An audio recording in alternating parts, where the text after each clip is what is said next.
بسم الله الرحمن الرحيم. باب رفع الصوت بالنداء. وقال عمر بن عبد العزيز رحمه الله تعالى: أذن أذانا سمحا وإلا فاعتزلنا. بالسند المتصل منا إلى الإمام الهمام الحافظ الحجة أمير المؤمنين في الحديث أبي عبد الله محمد بن إسماعيل الجعفي البخاري رحمه الله تعالى ومتعنا بعلومه وقيوده وبركاته آمين.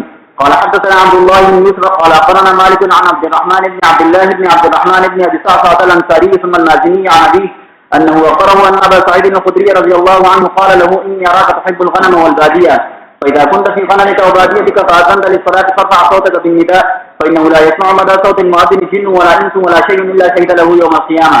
قال أبو سعيد: سمعته من رسول الله صلى الله عليه وسلم.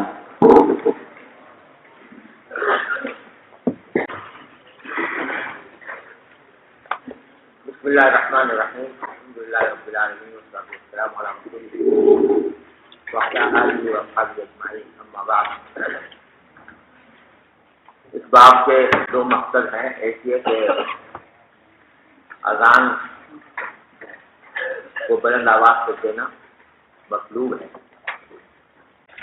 اور دوسرا یہ کہ آواز تو بلند ہو لیکن اس میں بہت زیادہ توڑ مروڑ نہ ہو. چنانچہ حضرت عمر بن عبد العزیز رحمۃ اللہ علیہ کا قول نقل کیا کہ آپ نے اپنے مؤذن سے کہا تھا کہ اذن اذانا سمحا والا فاعتزل، کہ ایسی اذان دو جو آسان قسم کی ہو ورنہ ہم سے الگ ہو جاؤ. جس میں مقصود یہ تھا کہ ایسی اذان دینا کہ جس میں بہت آدمی زور لگائے اور ایسا ترنم پیدا کرے جو اس کو گانے سے مشابہ کر دے. تو وہ مطلوب نہیں ہے، اور اذان آسان دینی چاہیے. آسان کا مطلب یہ کہ جس میں کوئی اس طرح کی توڑ مروڑ نہ ہو کہ جس سے وہ گانے کے مشابہ ہو جائے، نغمے کے مشابہ ہو جائے. یعنی لحن تو کوئی حرج نہیں، لحن ہونے میں کوئی حرج نہیں، لیکن وہ ایسا لحن ہو کہ جو نغمے کے مشابہ نہ ہو. جی، اور آگے پر حدیث نقل کی ہے حضرت ابو سعید خدری رضی اللہ عنہ سے کہ انہوں نے ابو صعصعہ انصاری سے کہا، اس کے والد سے کہا، یعنی ابو صعصعہ انصاری سے کہا کہ انی اراک تحب الغنم والبادیہ، میں دیکھتا ہوں کہ تمہیں بکریوں سے بڑی محبت ہے اور صحراؤں سے، بکریوں کو لے کے صحراؤں وغیرہ میں جاتے ہو. تو اذا كنت في غنمك او بادیتک، جب تم اپنی بکریوں کے گلے کے ساتھ ہو اور صحرا میں ہو تو فاذنت للصلاۃ، نماز کے لیے اذان دو تو فارفع صوتک بالنداء، تو اذان کی آواز بلند کر کے دینا. فإنه لا يسمع مدى صوت المؤذن، جہاں تک مؤذن کی آواز جاتی ہے اس کے جہاں تک نہیں سنتا کوئی دن یا کوئی اور چیز، مگر وہ اس کے لیے گواہی دیتے ہیں قیامت کے دن کہ یہ شخص مومن تھا. جی، باب ما يحكم بالاذان من الدماء.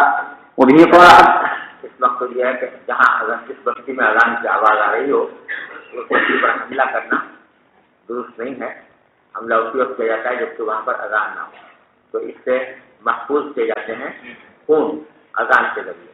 آقا نے یحکموں کے معنی ہوتے ہیں کہ کسی کے خون کو محفوظ سمجھنا کہ اب اس کا خون بہانا جائز نہیں.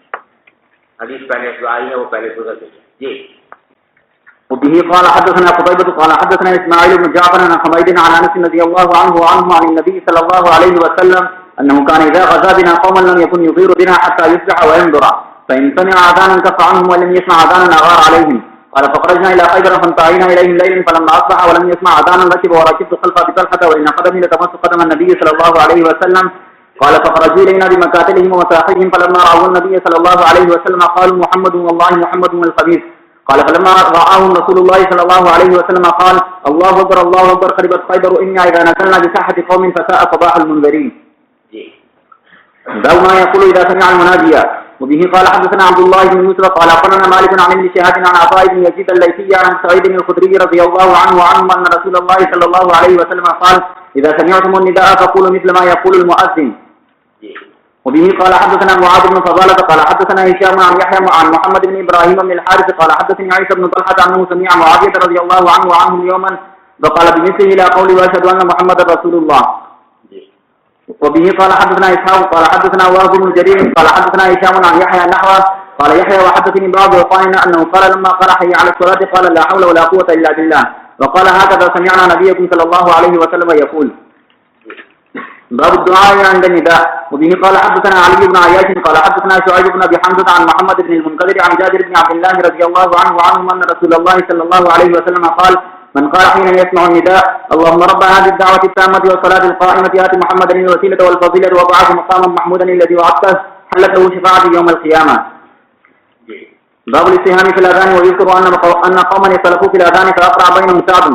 وبه قال حدثنا عبد الله بن يوسف قال أخبرنا مالك عن سمي مولى أبي بكر عن أبي صالح عن أبي هريرة رضي الله عنه وعنهم أن رسول الله صلى الله عليه وسلم قال لو يعلم الناس ما في النداء والصف الأول ثم لا يجدون إلا أن يستهموا عليه لاستهموا ولو يعلمون ما في التهجير لسبقوا إليه ولو يعلمون ما في العتمة والصبح لأتوهما ولو حبوا.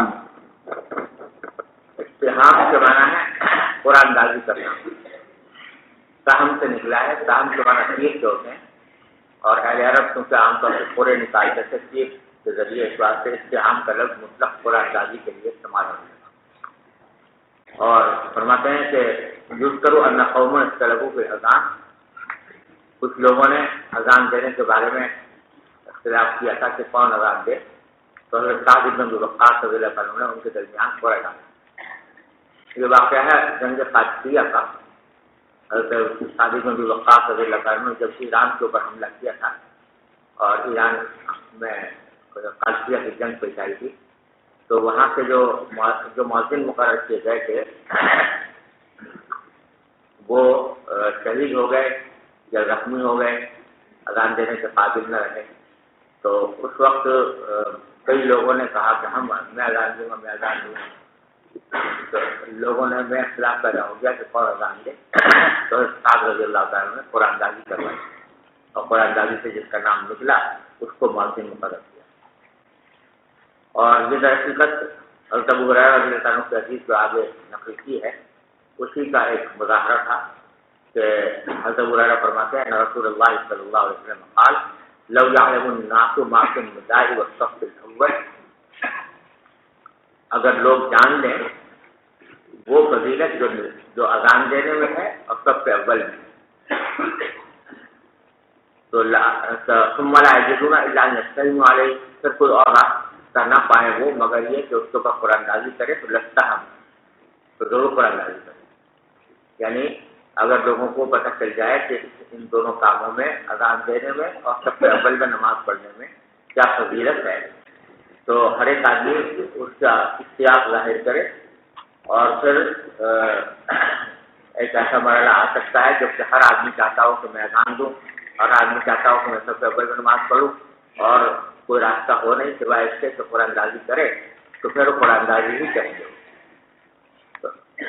وَلَوْ يَعْلَمُونَ مَا فِي التَّهْجِيرِ. اور اگر ان کو پتہ چل جائے کہ جلدی نماز کے لیے جانے میں کیا فضیلت ہے تو لَسْتَبَقُوا إِلَيْهِ, تو لوگ جو ہیں وہ اس کی طرف سبقت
تحجیر کے معنی جلدی جانا.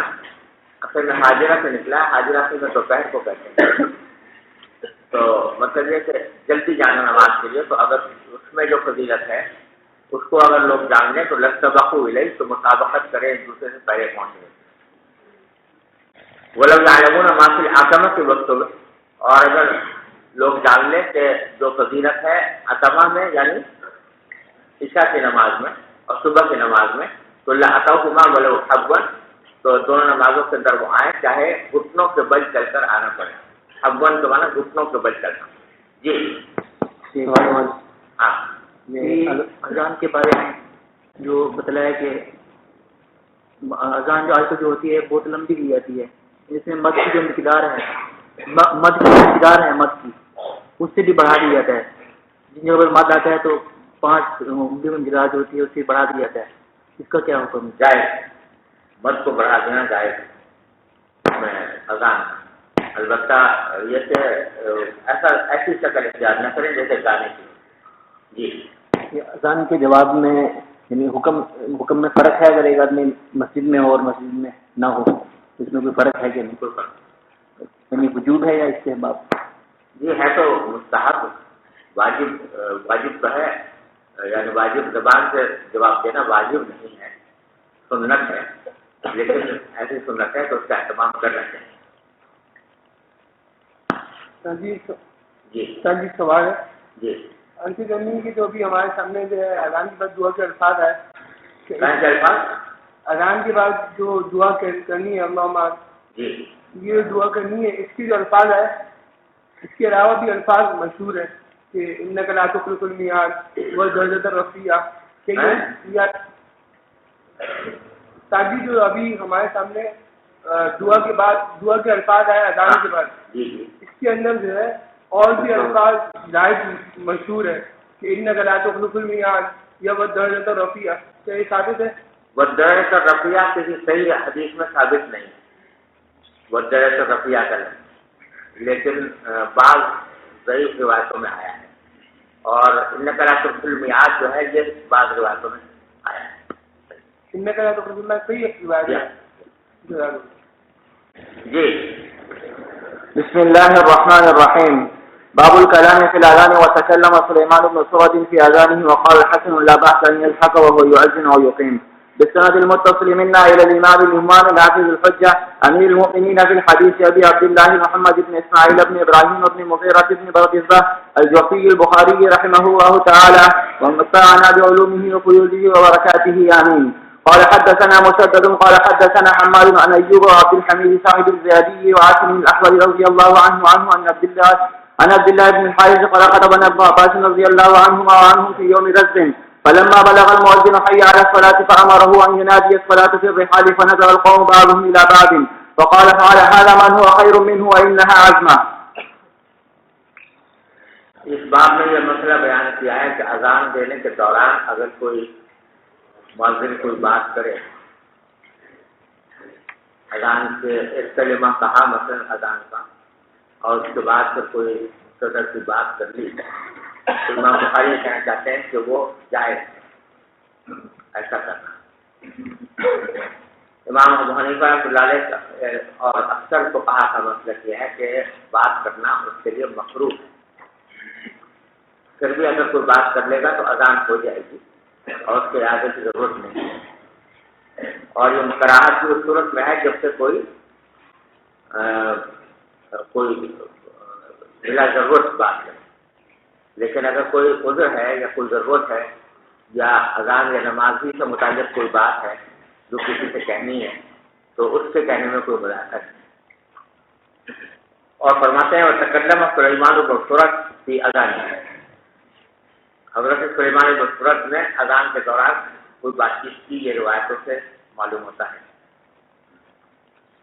وقال الحسن، اور حسن بصری رحمۃ اللہ علیہ فرماتے ہیں کہ لا بأس ان يلحق وهو يؤذن او يقيم، کہ اگر اذان کے دوران یا اقامت کے دوران کوئی آدمی ہنس پڑے تو کوئی ملاحظہ نہیں۔ اور پھر آگے حدیث روایت کی ہے عبداللہ بن حارث کی، قال خطبنا ابن عباس رضی اللہ تعالی عنہ فی یوم الرجل، کہ حضرت عبداللہ بن عباس نے ہمیں خطبہ دیا ایک ایسے دن میں جو ابر آلود تھا۔ رجل کے معنی ایسا دن کہ جس میں بادل ہوں اور بارش ہو رہی ہو۔ فلما بلغ المؤذن حي على الصلاة، اور مؤذن جب حي على الصلاة پر پہنچا تو امرہ المنادیہ، تو حضرت عبداللہ بن عباس نے اس کو حکم دیا کہ یہ آواز دے کہ الصلاۃ فی الرحال، کہ لوگ نماز جو ہے وہ اپنے گھروں میں پڑھیں۔ رحال اصل میں رحل گجاوے کو کہتے ہیں، لیکن مراد یہاں پر گھر ہے، یعنی اپنے گھروں میں پڑھیں بارش کی وجہ سے۔ جب انہوں نے یہ اعلان کروایا تو فنظر قوم بعضهم الى بعض، تو دو لوگ ایک دوسرے کو دیکھنے لگے کہ کیا ہو گیا، ابھی تو اذان ہو رہی تھی، اذان حی علی الصلاۃ حی علی الفلاح کہہ رہے تھے، ربی کہلوا دیا کہ نماز گھروں میں پڑھیں۔ فقال عبداللہ بن عباس نے فرمایا کہ فعل هذا من هو خیر منه، کہ یہ عمل کیا اس ذات نے جو ان سے بہتر تھی، یعنی نبی کریم صلی اللہ علیہ وسلم۔ آپ نے بھی جب شدید بارش کے موقع پر آپ نے یہ اعلان کروایا تھا، اس لیے میں نے یہ اعلان کروایا کہ لوگ نمازیں اپنے گھروں میں پڑھیں۔ وَإِنَّهَا عَزْمَةٌ، اور یہ حکم عزمہ ہے، یعنی پختہ حکم ہے، اس میں کوئی شک اور شبہ کی گنجائش نہیں ہے کہ جب شدید بارش ہو تو اس وقت میں یہ اعلان کروا دیا جائے کہ لوگ اپنے گھروں میں نماز پڑھیں۔ یہاں دو باتیں قابل ذکر ہیں، ایک تو یہ کہ بارش کے موقع پر یہ اعلان کروانا نبی کریم صلی اللہ علیہ وسلم میں ثابت ہے کہ جب بارش زیادہ ہو تو اس وقت میں اعلان کروا دیا جائے، اور یہ در حقیقت ان مقامات پر ہے کہ جہاں بارش کی وجہ سے کیچڑ بہت ہو جاتی ہے اور لوگوں کے لیے گھروں سے مسجد تک آنا مشکل ہو جاتا ہے، تو اللہ تعالیٰ نے اپنی رحمت سے یہ سہولت دی ہے کہ ایسے موقع پر مسجد میں آنے کے بجائے لوگ اپنے گھروں میں نماز پڑھیں۔ لیکن جہاں پختہ سڑکیں ہیں اور بارش کے وجہ سے اتنا کیچڑ وغیرہ نہیں ہوتا کہ آنا دشوار ہو، تو وہاں یہ کام کرنے کی ضرورت نہیں، جو اسی موقع پر ہے جب کہ بارش کی وجہ سے لوگوں کا آنا بہت سخت دشوار ہو جائے کیچڑ وغیرہ کی وجہ سے۔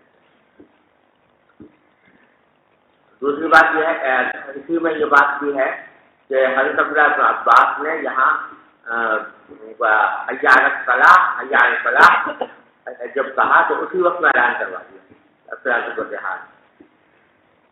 تو لیکن آگے آپ حدیث پڑھیں گے عبداللہ بن عمر رضی اللہ عنہ کی، انہوں نے اعلان کروایا نماز اذان کے مکمل ہونے کے بعد، اور علماء نے فرمایا کہ یہی طریقہ زیادہ درست ہے کہ آدمی نماز اذان کو مکمل ہو جائے، اذان کے مکمل ہونے کے بعد یہ اعلان کرے۔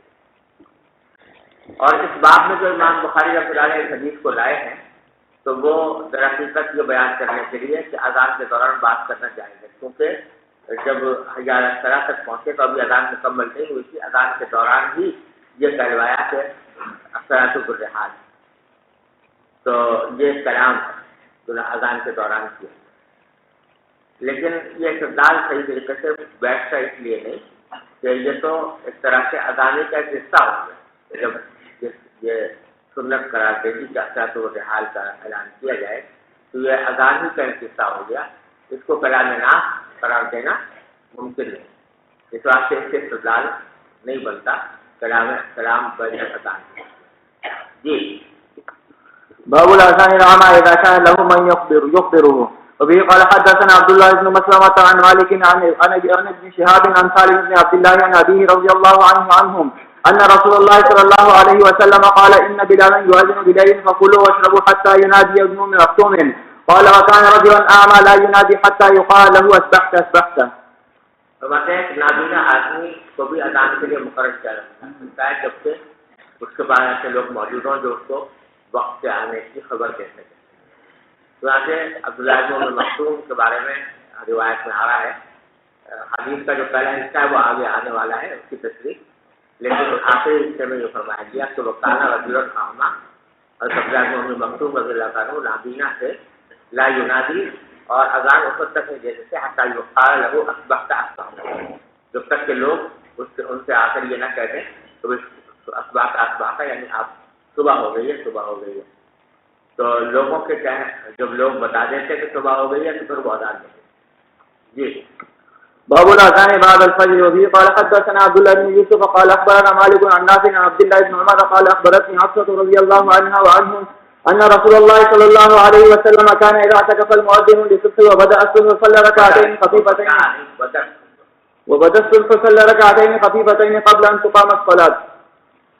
حضرت حفصہ رضی اللہ عنہ فرماتے ہیں کہ رسول کریم صلی اللہ علیہ وسلم کا معمول یہ تھا کہ اذا اعتکف المؤذن للصبح، جب مؤذن خیر تھا صبح کی اذان دینے کے لیے، وہ بدر صبح، اور صبح ظاہر ہو چکی ہوتی، یعنی فجر طلوع ہو چکی ہوتی، تو اس وقت آپ دو خفیف رکعتیں پڑھتے تھے قبل ان تقام الصلاۃ، نماز کے کھڑے ہونے سے پہلے، یعنی سنت فجر۔ تو یہاں یہ مذکور ہے کہ صبح ظاہر ہو چکی ہوتی تھی، پھر بھی مؤذن جو ہے تھوڑی دیر ٹھہرتا تھا صبح کی اذان دینے کے لیے، تو اس سے معلوم ہے کہ اذان جو ہے فجر سے بعد ہو رہی تھی، تو اس لیے ترجمۃ الباب قائم کیا باب الاذان بعد الفجر، کہ اصل بات یہی ہے کہ نماز فجر کے لیے اذان فجر کے بعد ہونی چاہیے۔ جی وبه قال حدثنا ابو نعيم قال حدثنا شيبان عن يحيى عن ابي سلمة عن عائشة رضي الله عنها وعنه كان النبي صلى الله عليه وسلم يصلي ركعتين خفيفتين بين النداء والإقامة من صلاة الصبح.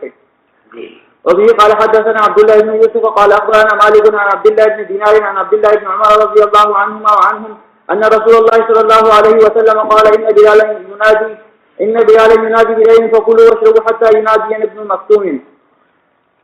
اگلے حدیث میں اس کی تفصیل آ رہی ہے۔ باب الاذان قبل الفجر. وبه قال حدثنا احمد بن يونس قال حدثنا زهير قال حدثنا سليمان التيمي عن ابي عثمان النهدي عن عبد الله بن مسعود رضي الله عنه عن النبي صلى الله عليه وسلم قال لا يمنعن احدكم او قال احد منكم اذان بلال من سحوره فانه يؤذن او ينادي بليل ليرجع قائمكم وينبه نائمكم وليس ان يقول الفجر او قال الصبح وقال بأصابعه ورفعها إلى فوق وتؤتى إلى أسفل حتى يقول هكذا. وقال زهير بسبابتيه إحداهما فوق الأخرى ثم مدهما عن يمينه وشماله.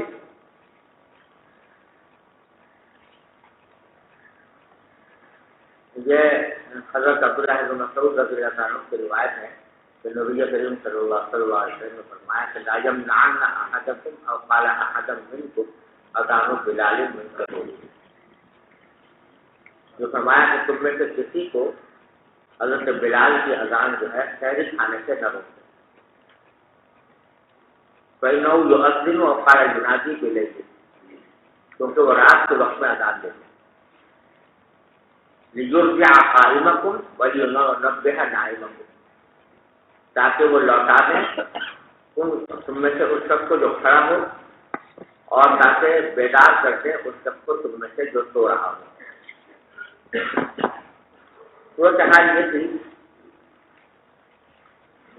کہ رمضان المبارک میں نبی کریم صلی اللہ علیہ وسلم نے حضرت بلال رضی اللہ تعالیٰ عنہ کو مقرر کر رکھا تھا کہ وہ رات کے وقت میں طلوع فجر سے پہلے شہری کے وقت میں اذان دے، اور اس کی وجہ یہاں پر یہ بیان فرمائی ہے خود حدیث میں کہ تاکہ تم میں سے جو لوگ عبادت کے لیے کھڑے ہوئے ہیں وہ لوٹ آئیں اور اپنی عبادت ختم کر کے شہری کھا لیں، اور جو لوگ سوئے ہوئے ہیں وہ بیدار ہو جائیں اور بیدار ہو کر شہری کھا لیں۔ اس لیے ایسے بلال اذان دیتے ہیں جو بتانے کے لیے کہ اب فجر کا وقت قریب آ رہا ہے اور جن لوگوں کو روزہ رکھنا ہے وہ شہری کھانی ہے اور شہری کھا لیں۔ تو اگر کوئی شخص عبادت میں مصروف ہے تو وہ آ کر شہری کھا لے، اور اگر کوئی سو رہا ہے تو وہ اٹھ جائے، اٹھ کر کھا لے۔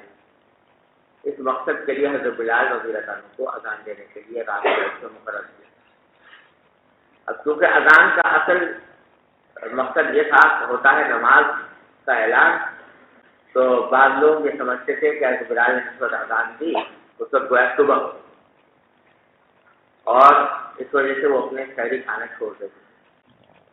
تو نبی کریم صلی اللہ علیہ وسلم نے اس حدیث میں لوگوں کو یہ بتایا کہ بلال کی اذان جو ہے اس سے تم اپنا شہری کھانا نہ چھوڑو، اس واسطے کہ وہ تو صبح کے وقت میں اذان نہیں دیتے بلکہ رات کے وقت میں اذان دیتے ہیں تاکہ لوگوں کو شہری کھانے کے لیے بلائیں۔ اور البتہ عبداللہ بن مکتوم کو مقرر کیا ہوا تھا فجر کے وقت میں اذان دینے کے لیے، کہ جب فجر طلوع ہو جاتی تو عبداللہ بن مکتوم اذان دیتے تھے۔ تو اس لیے یہ فرمایا تھا، دوسری حدیث میں یہ الفاظ بھی آتے ہیں کہ بلال کی اذان تو تمہیں شہری کھانے سے نہ روکے، ولیکن اذان ابن ام مکتوم، لیکن عبداللہ بن مکتوم کی اذان جو ہے جب ہو جائے تو اس وقت شہری کھانا چھوڑ دو اور اس وقت کے بعد سے روزہ شروع ہو۔ یہ مطلب ہے حدیث۔ اس حدیث سے متعلق دو تین باتیں قابل ذکر ہیں۔ پہلی بات تو یہ کہ یہاں یہ بتایا گیا ہے کہ حضرت بلال رضی اللہ عنہ رات کو اذان دیتے تھے اور عبداللہ بن مکتوم صبح کو فجر کو اذان دیتے تھے، سمجھے نا؟ بعض روایتوں میں اس کے برعکس آیا ہے، یعنی کچھ روایتوں میں ایسا آیا ہے کہ حضرت ابن مکتوم رات کو اذان دیتے اور حضرت بلال صبح کو اذان دیتے۔ تو یہ پتہ ہے دونوں میں تعارف معلوم ہوتا ہے، لیکن واقعہ یہ ہے کہ یہ دونوں حدیثیں دو مختلف زمانوں سے متعلق ہیں۔ شروع میں ایسا تھا کہ آپ نے عبداللہ بن مکتوم رضی اللہ تعالیٰ عنہ کو رات کے وقت اذان دینے پر مقرر فرمایا تھا شہری کے وقت میں، اور حضرت بلال کو فجر کے وقت اذان دینے کے لیے مقرر فرمایا تھا۔ لیکن ہوا یہ کہ حضرت بلال رضی اللہ تعالیٰ عنہ کے بارے میں روایات میں آتا ہے کہ ان کی بینائی میں تھوڑی سی کمزوری تھی حضرت بلال کی، تو وہ جب صبح کو ایک دو مرتبہ ایسا ہوا کہ انہوں نے اذان جو تھی وہ وقت سے پہلے دی، یعنی کیونکہ نگاہ میں تھوڑی کمزوری تھی تو کئی چھوٹی موٹی کوئی روشنی نظر آئی ہوگی جس کی بنیاد پر سمجھے کہ صبح ہو گئی اور اذان دے دی۔ تو نبی کریم صلی اللہ علیہ وسلم نے ان کو فرمایا کہ بھائی جو اعلان کرو کہ یہ تم نے اذان غلط دی تھی، ان العبد قد نام، یہ آپ ترمذی میں پڑھو گے یہ روایت۔ تو جب دو تین مرتبہ ایسا ہوا تو اس وقت آپ نے ایسا فرمایا تھا لوگوں سے کہ لا یغرنکم اذان بلال فإن فی بصرہ سوءا، تو تمہیں بلال کی اذان دھوکے میں نہ ڈالے اس لیے کہ ان کی بینائی میں کچھ نہ ہے۔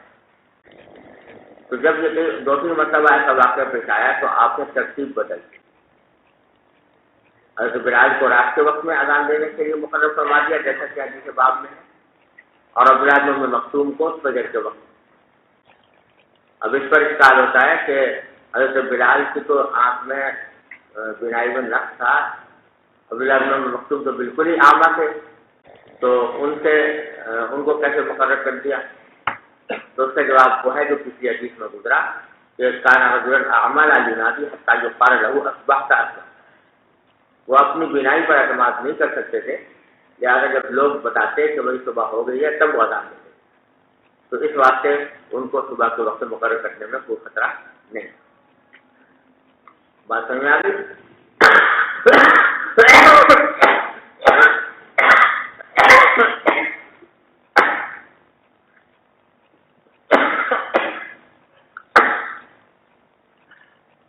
اس کا روایتوں میں جو اختلاف ہے اس کی یہ توجیہ ہے۔ دوسرا مسئلہ اس میں یہ ہے کہ اس حدیث سے انتہائی حیرت انگیز طور پر ائمہ ثلاثہ نے اس بات پر استدلال کیا ہے کہ فجر کی اذان طلوع صبح صادق سے پہلے بھی دی جا سکتی ہے، اور وہ اذان فجر کے لیے ہو جائے، اور پھر فجر کے بعد اس کے اعادے کی ضرورت نہیں، کیونکہ حضرت بلال رضی اللہ تعالیٰ عنہ کو آپ نے رات کے وقت میں اذان دینے کے لیے مقرر فرمایا تھا فجر سے پہلے، تو کہتے ہیں یہ فجر کی اذان تھی، اور فجر کی اذان جو ہے اس سے معلوم ہوتا ہے کہ طلوع صبح صادق سے پہلے بھی دی جا سکتی ہے۔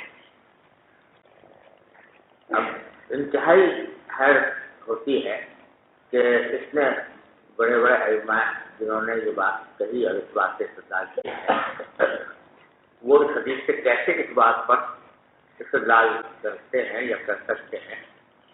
استدلال اس وقت ممکن ہوتا جبکہ حضرت بلال کی اذان پر اتفاق کیا گیا۔ حضرت بلال رات کو اذان دیتے ہیں، بس قصہ ختم ہو گیا اور فجر کی اذان وہ شمار ہو گئی، اور فجر کے بعد کسی کی اذان نہ دی جائے۔ لیکن جتنی روایتیں آتی ہیں کہ بھائی حضرت بلال رات کو اذان دیتے تھے، انہیں میں ساتھ ساتھ بھی موجود ہے کہ فجر کے بعد عبداللہ بن ام مکتوم اذان دیتے تھے۔ تو جب اذان فجر کی ہو رہی ہے طلوع صبح صادق کے بعد ہر صورت میں، تو اس سے اس پر کیسے استدلال ہو سکتا ہے کہ بھائی فجر سے پہلے کی اذان فجر کے لیے معتبر ہے اور اس کے اعادے کی ضرورت نہیں؟ ارے سمجھے نا، یعنی یہ ان مسائل میں سے ہے جس کے بارے میں بالکل عقل حیران ہے کہ کیسے اس سے اس بات پر استدلال کریں۔ حنفیہ کا موقف یہی ہے کہ کیونکہ اذان جو ہے وہ اعلام وقت کے لیے مشروع ہوئی ہے، لہذا وقت سے پہلے اذان جو ہے وہ معتبر نہیں، اور اگر دی جائے گی تو اس کا اعادہ واجب ہوگا۔ سمجھ گئے بھائی؟ تیسرا مسئلہ یہ ہے کہ حضرت بلال کی جو یہ اذان ہے جس کے بارے میں فرمایا گیا کہ یہ اس لیے اذان دیتے ہیں تاکہ لیرجع قائمکم ویستبح نائمکم او کما قال صلی اللہ علیہ وسلم، تو یہ اذان کیا ہے اور آیا یہ اب بھی مشروع ہے یا نہیں؟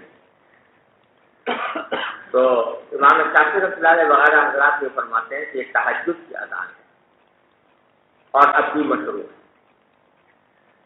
حنابلہ شافعیہ کے ہاں اب بھی مشروع ہے، لہٰذا وہ کہتے ہیں کہ تہجد کے لیے بھی اذان دی جائے گی اور اب بھی دی جائے گی۔ حنفیہ کہتے ہیں کہ یہ اگرچہ ہے تو تہجد کی اذان جو بلال دیا کرتے تھے، اور اس کا وہ مقصد بھی ہے تاکہ لوگوں کو سحری کے لیے اٹھا دیں، لیکن یہ اب مشروع نہیں، اور اس کے اب مشروع نہ ہونے کی وجہ یہ ہے کہ صحابہ کرام نے اس کے بعد اس کے اوپر صحیح عمل نہیں فرمایا۔ حضور اکرم صلی اللہ علیہ وسلم قید مبارک میں حضرت بلال کی اذان کا ذکر تو ملتا ہے، لیکن اس کے بعد صحابہ کرام نے اس کا اہتمام کیا ہو کہ بھائی تہجد کی اذان دی جائے، اس کا کہیں کوئی ذکر نہیں ہے.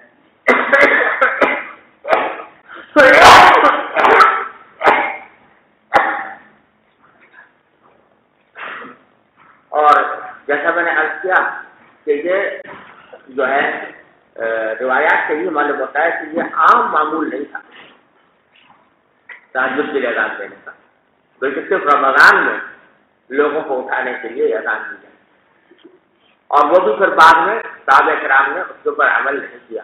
اس واسطے نبی یہ کہتے ہیں کہ اب یہ مشروع نہیں ہے. اذان کے بارے میں اصل یہی ہے کہ وہ صرف فرائض کے لیے ہوتی ہے،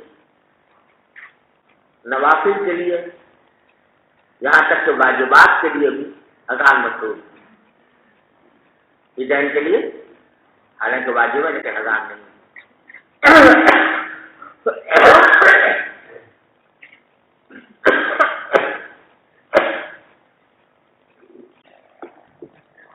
کسوف ہے، خسوف ہے، استسقاء ہے، ان میں سے کسی کے لیے اذان نہیں، تو تہجد کے لیے بھی نہیں.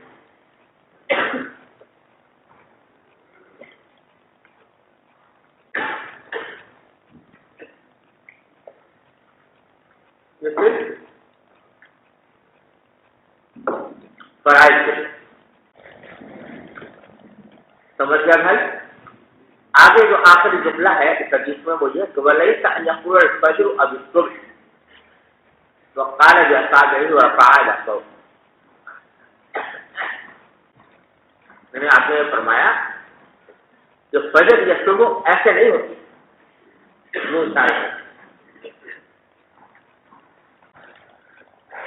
قال بأصحابه اشار بأصحابه، اپنے انگلیوں سے ایسے اشارہ کیا، رفعها إلى فوق، اوپر لے گئے، وقعتها إلى أسفل، اور نیچے کی طرف لائے. یعنی وہ روشنی جو لمبائی میں ہوتی ہے وہ فجر نہیں ہوتی بلکہ کیا ہوتی ہے؟ صبح کاذب. حتى يقول هكذا، یہاں تک کہ ایسا نہ ہو، اس طرح نہ پھیلے.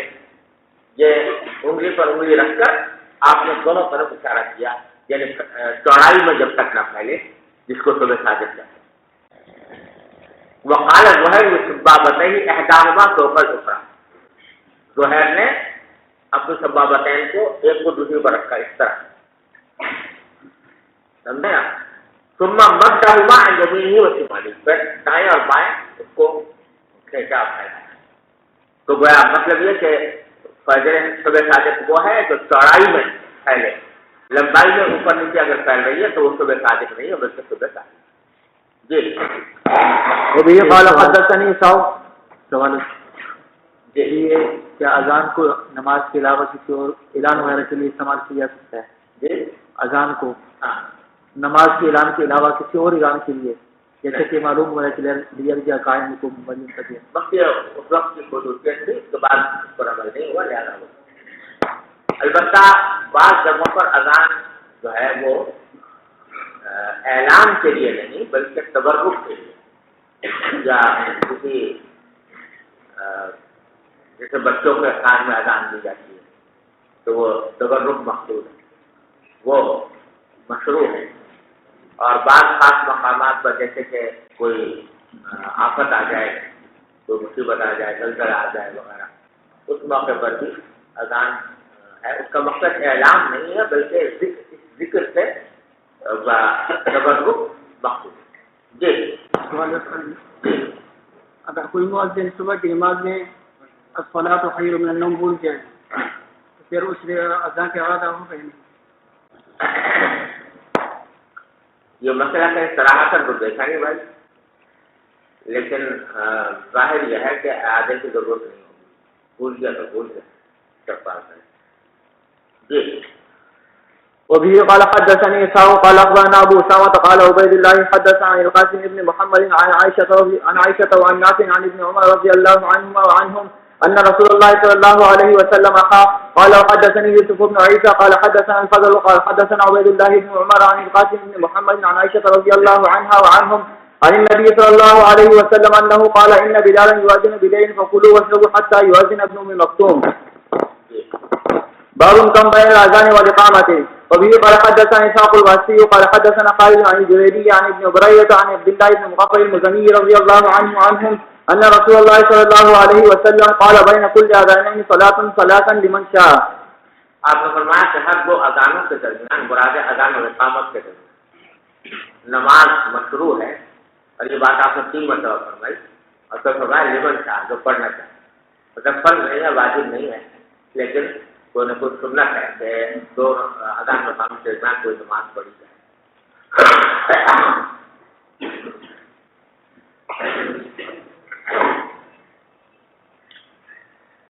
چنانچہ فجر اور ظہر کے بارے میں تو صراحتاً حرکتوں کی تعداد بھی آئی ہے. فجر، ظہر اور عصر.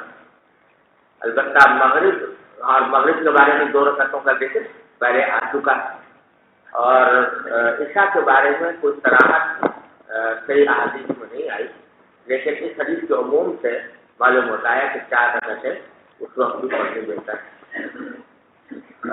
اور وہ اس وجہ سے کہ ہر نماز سے پہلے اتنی ہی تعداد میں سنتیں ہیں جس کی تعداد میں سے وہ نماز ہے. فجر کی نماز 2 رکعت ہے تو سنت بھی 2، ظہر میں اور عصر میں 4 رکعتیں ہیں تو سنت بھی 4. سمجھا نا؟ 3 کا عدد کیونکہ صرف مغرب میں ہوتا ہے زیادہ، 3 کے بجائے 2، تو لہذا عشاء سے پہلے بھی 4 رکعتیں. البتہ اور ایک روایت بھی آئی ہے، اگرچہ وہ اتنی زیادہ مشہور نہیں ہے، لیکن ایک روایت میں بھی آیا ہے کہ 4 رکعتیں مشروع ہیں عشاء سے پہلے. جی.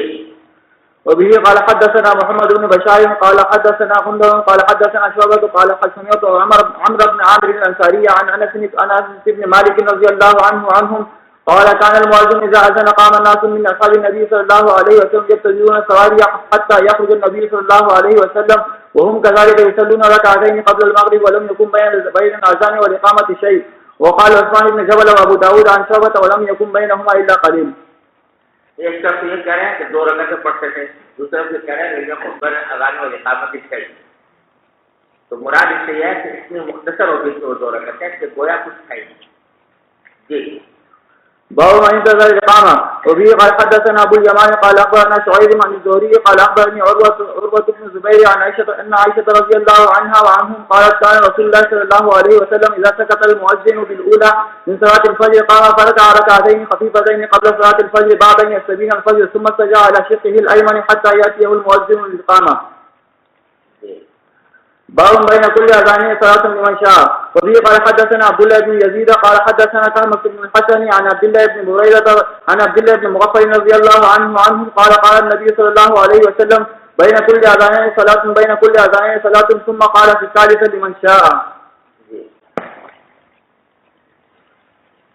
بسم الله الرحمن الرحيم. باب من قال ليؤذن في السفر مؤذن واحد أو بالسند المتصل منا إلى الإمام الحافظ الحجة أمير المؤمنين في الحديث.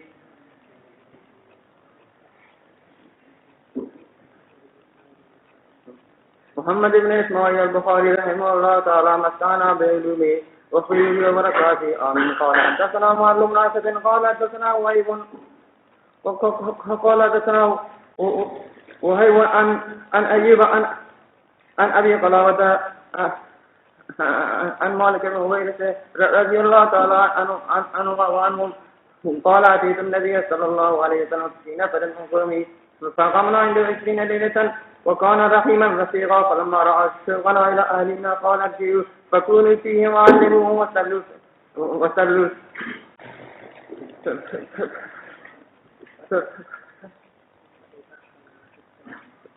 فإذا أدرت الصلاة فليأذن لكم أحدكم وليعمكم أكبركم.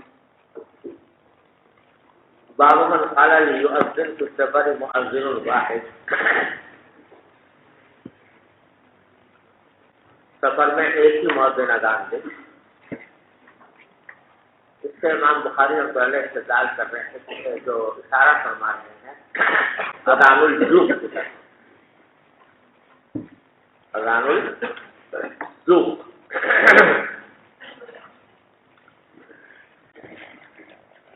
اذان الجوب کا قرآن کا طریقہ تھا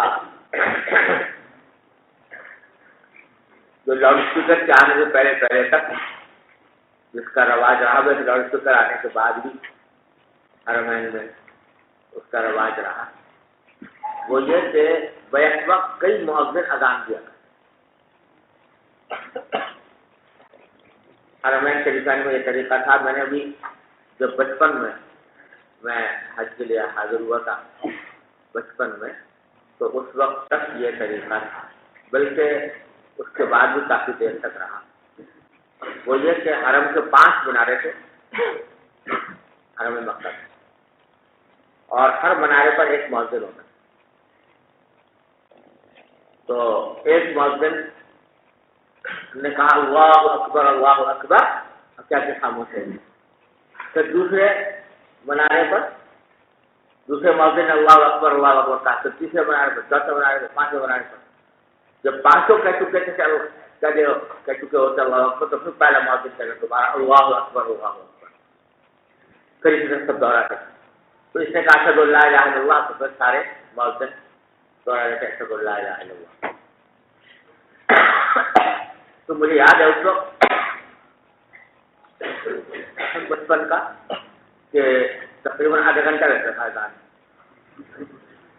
اس لیے کہ ایک اذان جو ہے 5 اذانوں پر مشتمل ہوتی تھی حقیقت، تو یہ کے بارے جی کرے اذان کیا، اگرچہ وہ منظر بڑا اچھا لگتا تھا،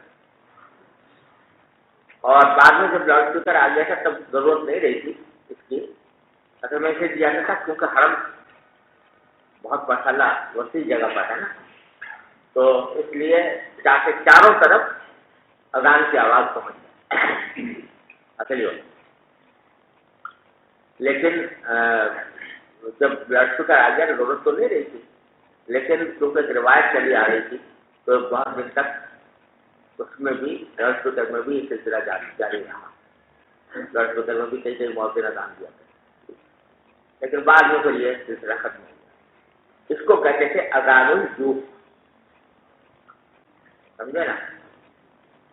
اب یہ جو اذان الجوب ہے یہ رواج کہتے ہیں دیا اس کو بنو امیہ نے اپنے زمانے میں، لیکن ایک روایت سے معلوم ہوتا ہے کہ فاروق اعظم رضی اللہ عنہ کے زمانے میں ایسا ہو گیا تھا، کیونکہ فاروق اعظم کی حدیث آپ پڑھیں گے کتاب الحدود میں، رجم جو باب میں آئے گی، اس میں حضرت عبداللہ بن عباس حضرت عمر کے خطبے کا ذکر کرا، تو عمر نے خطبہ دیا، تو اس میں لفظ استعمال کیا عبداللہ بن عباس فلما سکت المؤذنون، جب مؤذن لوگ خاموش ہو گئے تو پھر حضرت عمر نے خطبہ دیا، تو مؤذنون جمع کا صیغہ استعمال کیا، اس سے معلوم ہوتا ہے کہ حضرت عمر کے زمانے میں بھی یہ اذان الجوب ہوتی تھی۔ تو امام بخاری اشارہ کر رہے ہیں اس بات کی طرف کہ اذان الجوب جو ہے وہ حضر میں ہے، لیکن اگر سفر کی حالت ہو تو پھر ایک ہی مؤذن اذان، سمجھ گئے؟ لیؤذن فی السفر مؤذن واحد۔ اب اس میں روایت ہے نا امتیاز مالک بن حویرث رضی اللہ تعالیٰ عنہ کی، وہ فرماتے ہیں کہ اتیت النبی صلی اللہ علیہ وسلم فی نفر من قومی، یہ پہلے بھی گزری آتی، تو میں اپنے قوم کے کچھ لوگوں کو لے کر آیا حضور کی خدمت میں، فاقمنا عنده 20 لیلۃ، ہم آپ کے پاس 20 راتوں تک مقیم رہے۔ السلام علیکم۔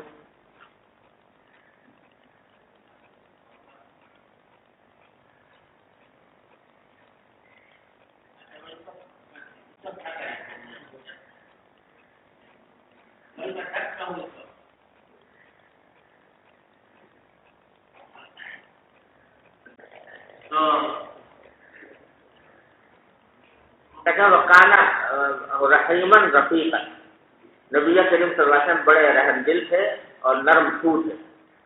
فلما رأى شوقنا الى اهلینا، تو جب 20 دن کے بعد آپ نے دیکھا کہ ہم اپنے گھر والوں کی طرف ہمارا شوق ہو رہا ہے، مجھے جو گھر والے یاد آ رہے ہیں، تو آپ نے فرمایا کہ ارجع، اب چلے جاؤ، فکونوا فیہ، اب گھر والوں کے ساتھ رہو، وعلموہ، اور ان کو تعلیم دو، وصلو اور نماز پڑھو، تو اذا حضرت الصلاۃ فلیؤذن لکم احدکم، جب نماز کا وقت آ جائے تو تم میں سے ایک شخص جو ہے وہ اذان دے، ولیؤمکم اکبرکم، اور تم میں جو عمر میں زیادہ ہو وہ امامت کرے. جی بسم الله الرحمن الرحيم. باب الأذان للمسافر إذا كانوا جماعة والإقامة وكذلك بعرفة وجمع. وقول المؤذن الصلاة في الرحال في الليلة الباردة أو المطيرة. وبالسند المتصل منا إلى الإمام العمال الحافظ الحجة أمير المؤمنين في الحديث أبي عبد الله محمد بن إسماعيل البخاري رحمه الله تعالى ومتعنا بعلومه وفيوزه وبركاته آمين. قال حدثنا مسلم بن إبراهيم قال حدثنا شعبة عن المهاجر أبي الحسن عن زيد بن وهب عن أبي ذر رضي الله تعالى عنه وعنهم قال كنا مع النبي صلى الله عليه وسلم في سفر فأراد المؤذن أن يؤذن فقال له أبرد، ثم أراد أن يؤذن فقال له أبرد، ثم أراد أن يؤذن فقال له أبرد، حتى صار الظل الطويل فقال النبي صلى الله عليه وسلم إن شدة الحر من فيح جهنم. وبه قال حدثنا محمد بن يوسف قال حدثنا سفيان عن خالد بن الحذاء عن أبي قلابة عن مالك بن الحويرث رضي الله تعالى عنه وعنهم قال أتى رجلان النبي صلى الله عليه وسلم يريدان السفر فقال النبي صلى الله عليه وسلم إذا أنتما خرجتما فأذنا ثم أقيما ثم ليؤمكما أكبركما. وبه قال حدثنا محمد بن المثنى قال أخبرنا عبد الوهاب قال أخبرنا أيوب عن أبي قلابة قال حدثنا مالك رضي الله تعالى عنه وعنهم قال أتينا النبي صلى الله عليه وسلم ونحن شبوة متقاربون فأقمنا عنده 20 يوما وليلة وكان رسول الله صلى الله عليه وسلم رحيما رفيقا فلما ظن أننا قد استهينا أهلنا أو قد اشتقنا سألنا عمن تركنا بعضنا فأخبرناه فقال ارجعوا إلى أهلكم فأقيموا فيهم وعلموهم ومروهم وذكر أشياء أحفظها أو قال لا أحفظها وصلوا كما رأيتموني أصلي فإذا حضرت الصلاة فليؤذن لكم أحدكم وليؤمكم أكبركم. وبه قال حدثنا مسدد قال حدثنا يحيى عن عبيد الله بن عمر قال حدثني نافع قال أذن ابن عمر رضي الله تعالى عنهما وعنهم في ليلة باردة بزجنان ثم قال صلوا في رحالكم وأخبرنا أن رسول الله صلى الله عليه وسلم كان يأمر مؤذنا يؤذن ثم يقول على إثره ألا صلوا في الرحال في الليلة الباردة أو المطيرة في السفر. یہ وہی بات حدیث ہے جس کا میں نے ابھی حوالہ دیا تھا عبداللہ بن عمر رضی اللہ عنہ کی. عبداللہ بن عمر نے اذان دی ایک رات میں جو ٹھنڈی وجنان کے مقام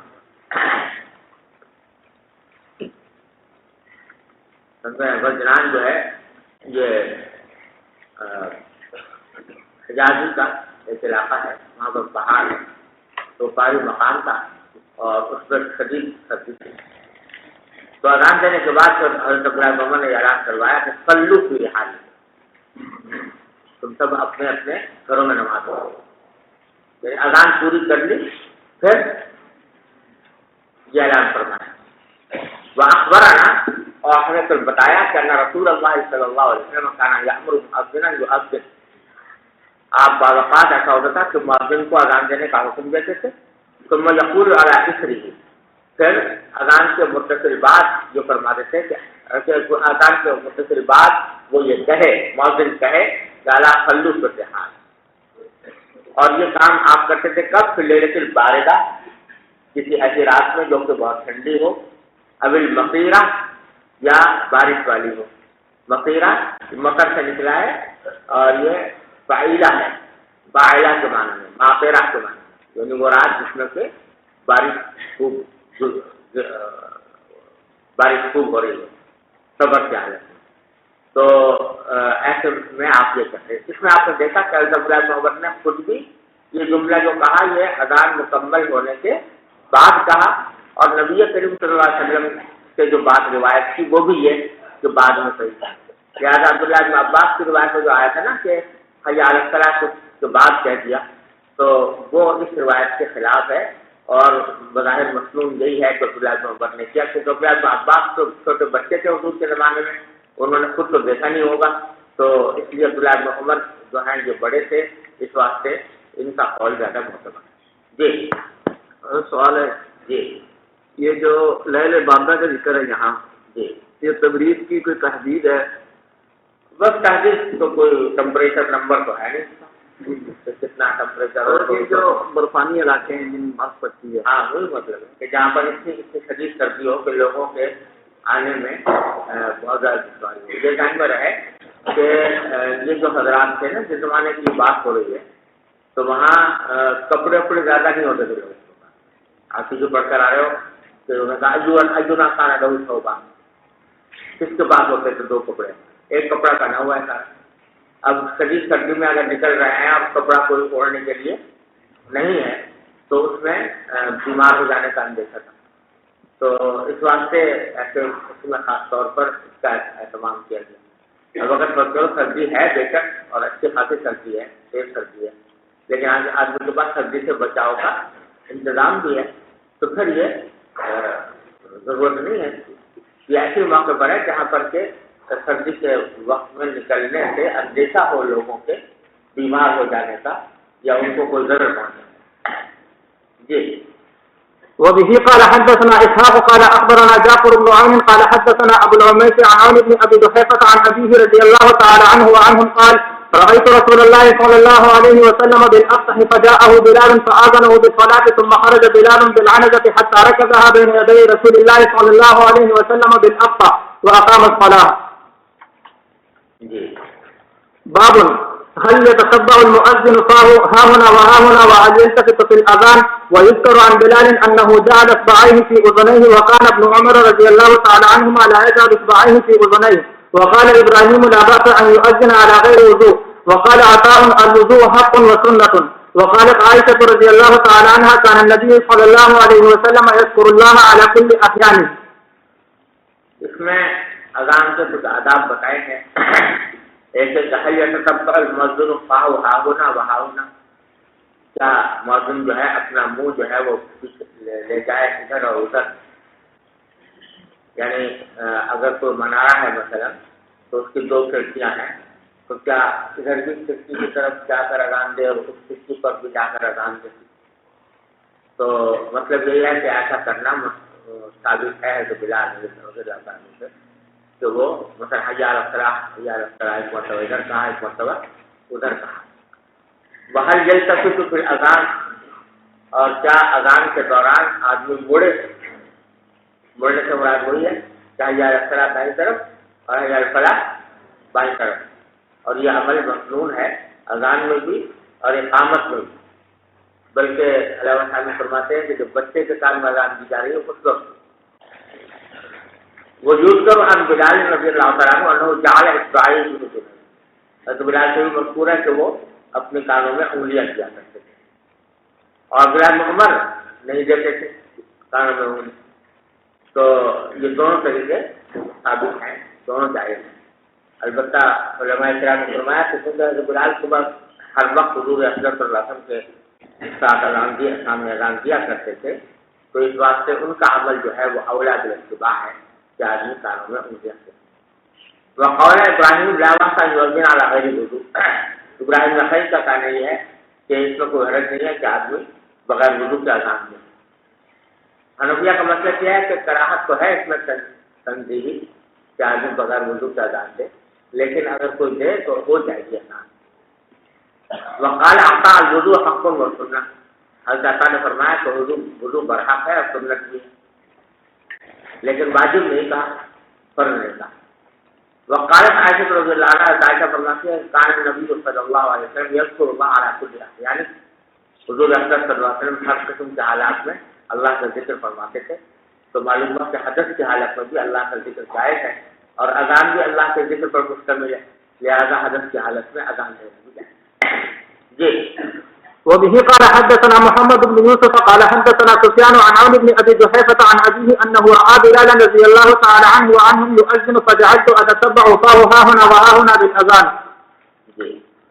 باب قول الرجل فاتتنا الصلاة وكره ابن سيرين ان يقول فاتتنا الصلاة وليقل لم ندرك وقول النبي صلى الله عليه وسلم اصح. یہ باب قائم کیا ہے محمد ابن سیرین رحمہ اللہ کی تذکیر.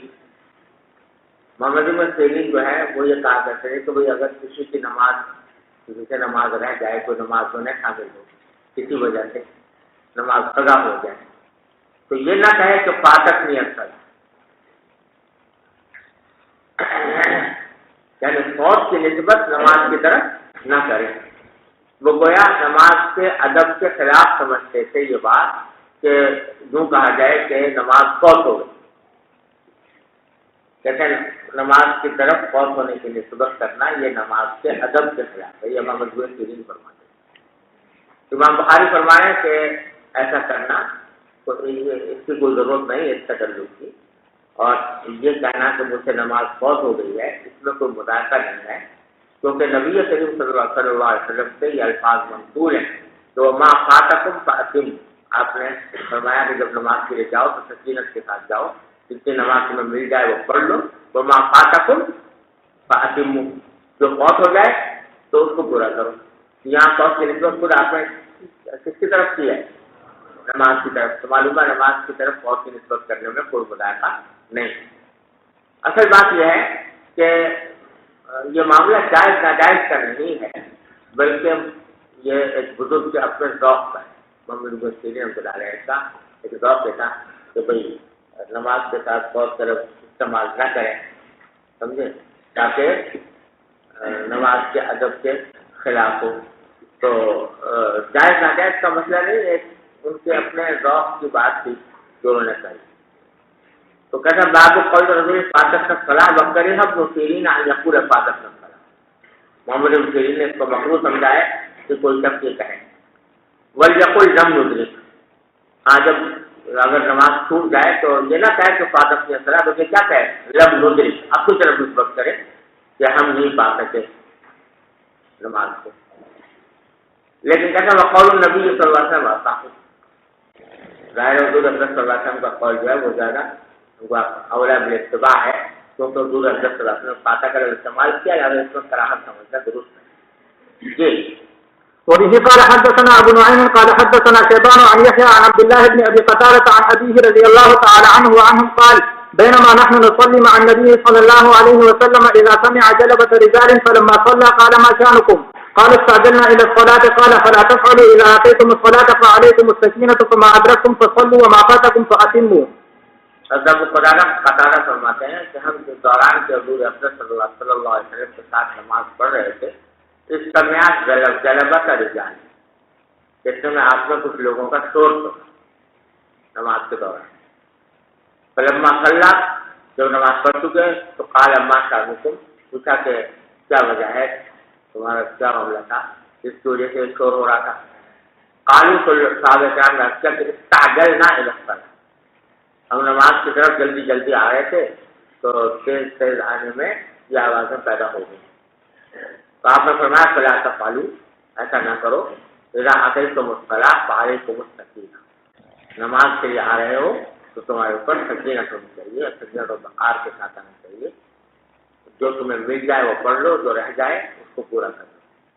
اب دیکھو نماز جیسے اہم فریضے کے بارے میں، جس کے بارے میں جو فرمایا کہ اگر فضیلت معلوم ہو جائے تو لوگ اٹھنے کے بل چلتے ہیں، تو اس جیسے عام فریضے کے اندر بھی یہ گوارا نہیں کیا کہ آدمی جو ہے وہ اتنا تیز آئے دوڑ کر، یا جس سے شور و گل پیدا ہو، یا جس سے بد نظمی پیدا ہو، یا دھکا پیل ہو، جو پسند نہیں فرمایا اطمینان سے آؤ، جتنا مل گئی ہے وہ نماز پڑھ لو، جو باقی رہ جائے اس کو پورا کر لو مضبوط ہو کر۔ لیکن یہ تیز دوڑنا یا ایک دوسرے سے دھکا پیل کرنا یہ اس کو کوئی پسند نہیں فرمایا۔ تو جب نماز جیسے فریضے میں اللہ تعالیٰ نے اور اللہ کے رسول صلی اللہ علیہ وسلم نے دھکا پیل پسند نہیں کی تو اور کسی کام میں ہو کیسے پسند کر سکتے، سمجھے نا؟ اور یہ مسئلہ خدا کرے دل میں بیٹھ جائے ہمارے یہ مولوی حضرات سے کہ ذرا کوئی مسئلہ ہو جائے تو دھکا پیل شروع کرتے ہیں، کسی کا مجھ سے مسافہ کرنا ہے کسی بزرگ سے تو بس اس میں دھکا پیل شروع، اس میں ایک دوسرے کو آپ سے آگے بڑھنے کی فکر ہے، اور کسی کے کو دھکا لگے، کسی کو کچھ ہو اس کی پرواہ نہیں ہو، یا اور کوئی مسئلہ ہے، کہیں انعام تقسیم ہو رہا ہے، کہیں وظیفہ مل رہا ہے تو اس کے اندر سے تفریح شروع ہو گئی. تو یہ بڑی ہی افسوسناک بات ہے کہ ہمارے دین نے تو قدم قدم پر نظم و ضبط سکھایا.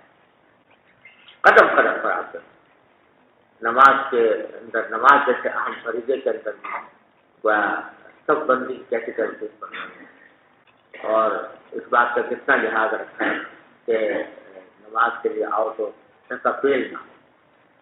تو جب یہ ہمارے دین نے یہ بات سکھائی ہے تو اتنا افسوس ہوتا ہے کہ جو اہل دین ہیں، دین کا نام لینے والے ہیں، تو وہ اس دین کے اس مزاج کے خلاف کام کرتے ہیں.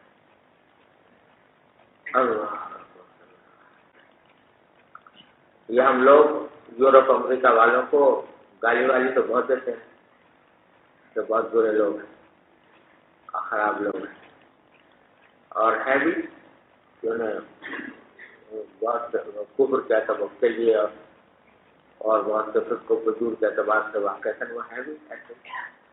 لیکن بعض صفات انہوں نے ایسی اختیار کر لی ہیں جو در حقیقت مسلمانوں کی صفات،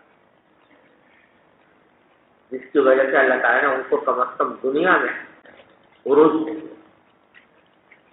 اب وہاں یورپ امریکہ میں آپ جا کے دیکھو تو عام مزاج بنا ہوا ہے قوم کا. ایسا مزاج بنا ہوا ہے کہ جہاں کہیں کوئی ایک سے زائد آدمی ہوں گے نا، فوراً لائن بنائے. کوئی ایسا نہیں ہوتا کہ کوئی دوسرا آدمی آئے اور آ کے لائن بنوائے.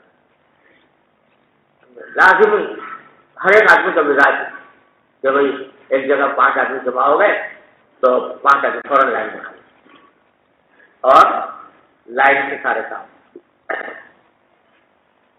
عام مزاج. نتیجہ اس کا یہ کہ کسی کو کوئی زحمت اٹھانی نہیں پڑتی، ہر ایک کا کام اپنے وقت پر ہو جاتا ہے. اور ہمارے یہاں یہ ہے کہ کسی طرح بھی ہو بس میں آگے بڑھوں. مجھے ایک مرتبہ اتنی عبرت ہوئی کہ میں امریکہ میں تھا تو وہاں کافی دن رہنا ہوا. تو وہاں واپس جب آنے لگے تو ایئرپورٹ پر جہاں جہاں تک ان گوروں کا راج تھا تو وہاں ہر جگہ پر دیکھا کہ لائن لگی ہوئی ہے اور اطمینان سے سارے کام ہو رہے ہیں لائن کے حساب سے. ہو گیا کام. جب اندر پہنچے معلوم ہوا کہ جہاز لیٹ ہو گیا، اپنا PIA کا جہاز لیٹ ہو گیا.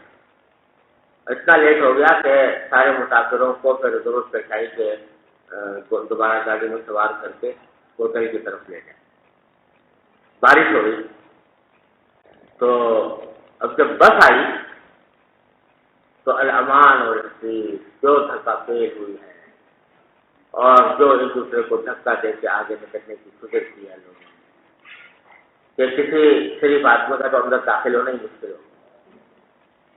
بوڑھے بھی تھے، کمزور بھی تھے، عورتیں بھی تھے، بچے بھی تھے، مگر سب کسی کی پرواہ کیے بغیر بس گھسے جا رہے ہیں.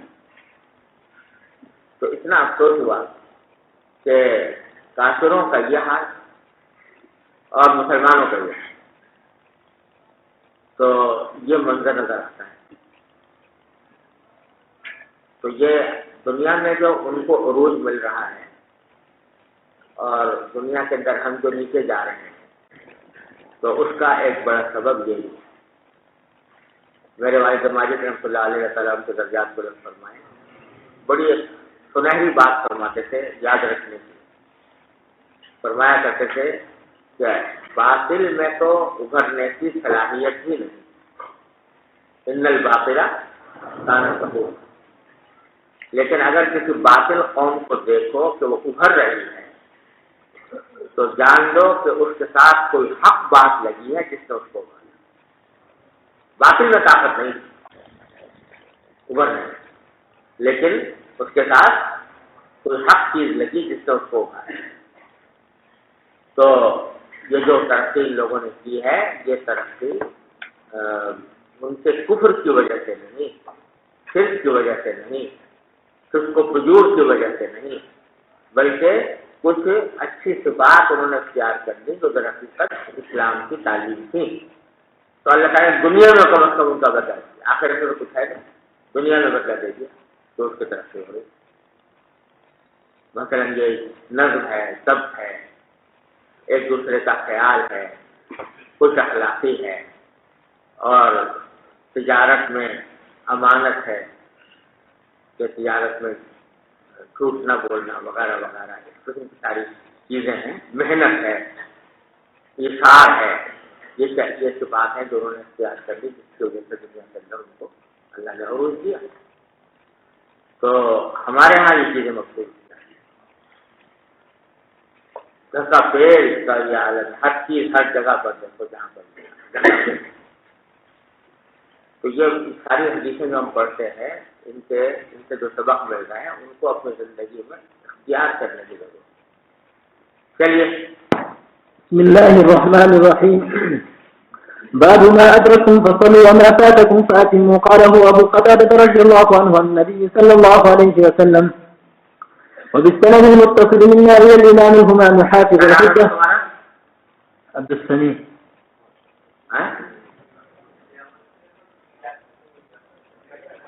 جس نے پہلے پڑھا تھا وہ کون تھا؟ بغیر ترتیب کے بعد استاد, بغیر ترتیب کے بعد آپ نے. جی کیوں؟ وہ امیر صاحب نے کہا تھا. تو آپ کا نام کیا ہے؟ لیاقت علی. اور ابو السمیع کون ہے؟ تو آپ اس سے شروع کیا. لیاقت علی کہاں سے آ گیا بھائی؟ لیاقت علی تو نام ہی نہیں ہے یہاں. محمد کی جگہ پر ہے وہ محمد جس کی زبان میں دکھنے کی جی اس کی جگہ پر. تو بھائی اس کا نام کیوں ہے یہاں پر؟ زبان میں سے جس کی رکنے تھی نا وہ میں تو کہہ رہا ہوں کہ غلط کیا, لیکن نام کو لکھتے نا یہاں پر ہے ہی نہیں. عبد السمیع کے بعد نام ہے پیر محمد پر شکیل احمد 571 نمبر. 571 ہے ہی نہیں ہے یہاں. پتہ نہیں کہاں آگے آگے یہاں آئے گا. لیاقت علی تمہیں نام ہی اس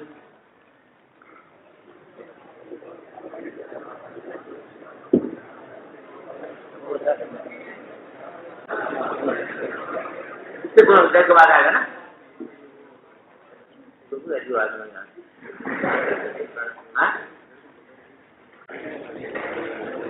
تو یہاں نام تو لکھتے نا میرے بھائی.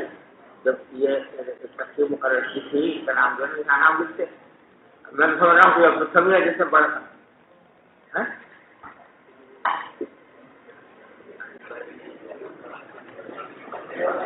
گڑبڑ ہو گئی نا, اسٹارٹ تو کر لیا, گڑبڑ ہو گئی. ہاں تعویل کر رہا ہے, تعویل.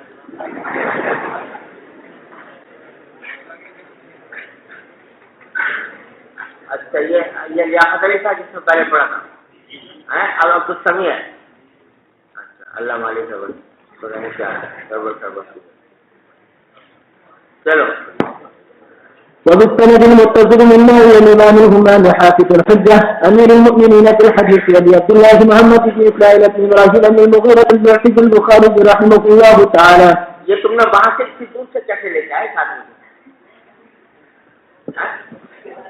بھائی اگر ایک آدمی تھوڑا سا پڑھ کے آگے بڑھ رہا تھا تو جس کا نمبر آ رہا تھا وہ ہونا چاہیے.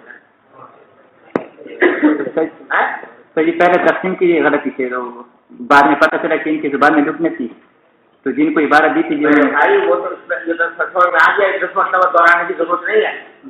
لیکن اس کے بعد جو آدمی ہونا چاہیے تھا وہ ہونا چاہیے جس کا نام ہے یہاں پر. جی وہاں سے 2 میں سے لانے کی کیا ضرورت ہے؟ تو یہ غلطی ہوئی. یہ غلطی تو ہوئی لیکن غلطی جو ہے وہ آیا کسی خاص مقصد سے تو نہیں ہوئی. کسی کو آگے بڑھانا, کسی کو پوچھا تھا نہیں صحیح. ہاں ایسا نہیں کرنا چاہیے. نہیں صحیح, ایسا نہیں تھا. وہ صحیح ان کو عبارت دی تھی پہلے اب سنی کو, اور ان کے بعد جو لڑکوں کو پہلے سے عبارت دی ہوئی میں. تو ان کی 2 دن پہلے پتہ چل گیا کہ ان کی زبان میں لکھنا تھے. تو پھر میں نے صحیح ان کو عبارت دی تھی پہلے سے. تو میں نے کہا کہ صحیح اگر آگے بڑھاؤں گا تو ترتیب سے یہ گڑبڑ ہوئی کس میں تیاری کرنے میں سے پتہ نہیں چلتا.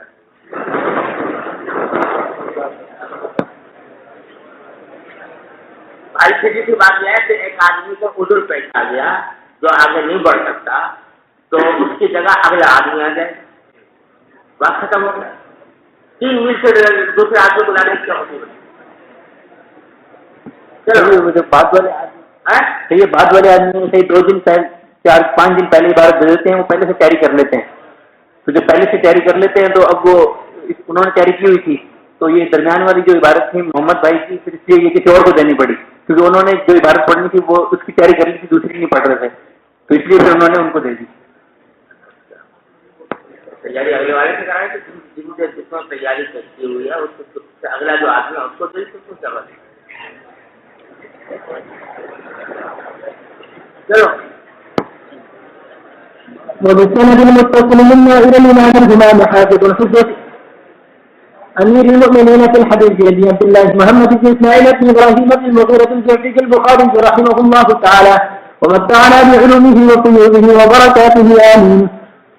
قال حدثنا آدم قال حدثنا ابن أبي قال حدثنا الزهري عن سعيد بن المسيب عن أبي هريرة رضي الله تعالى عنه وعنهم عن النبي صلى الله عليه وسلم حال عن الزهري عن ابن سلمة عن أبي هريرة رضي الله عنه وعنهم عن النبي صلى الله عليه وسلم قال إذا سمعتم الإقامة فامتوا الصلاة وعليكم السكينة والوقار ولا تسرعوا فما أدركتم فصلوا وما فاتكم فأتموا. باب متى يقوم الناس اللي رأوا الإمام إلا الإقامة.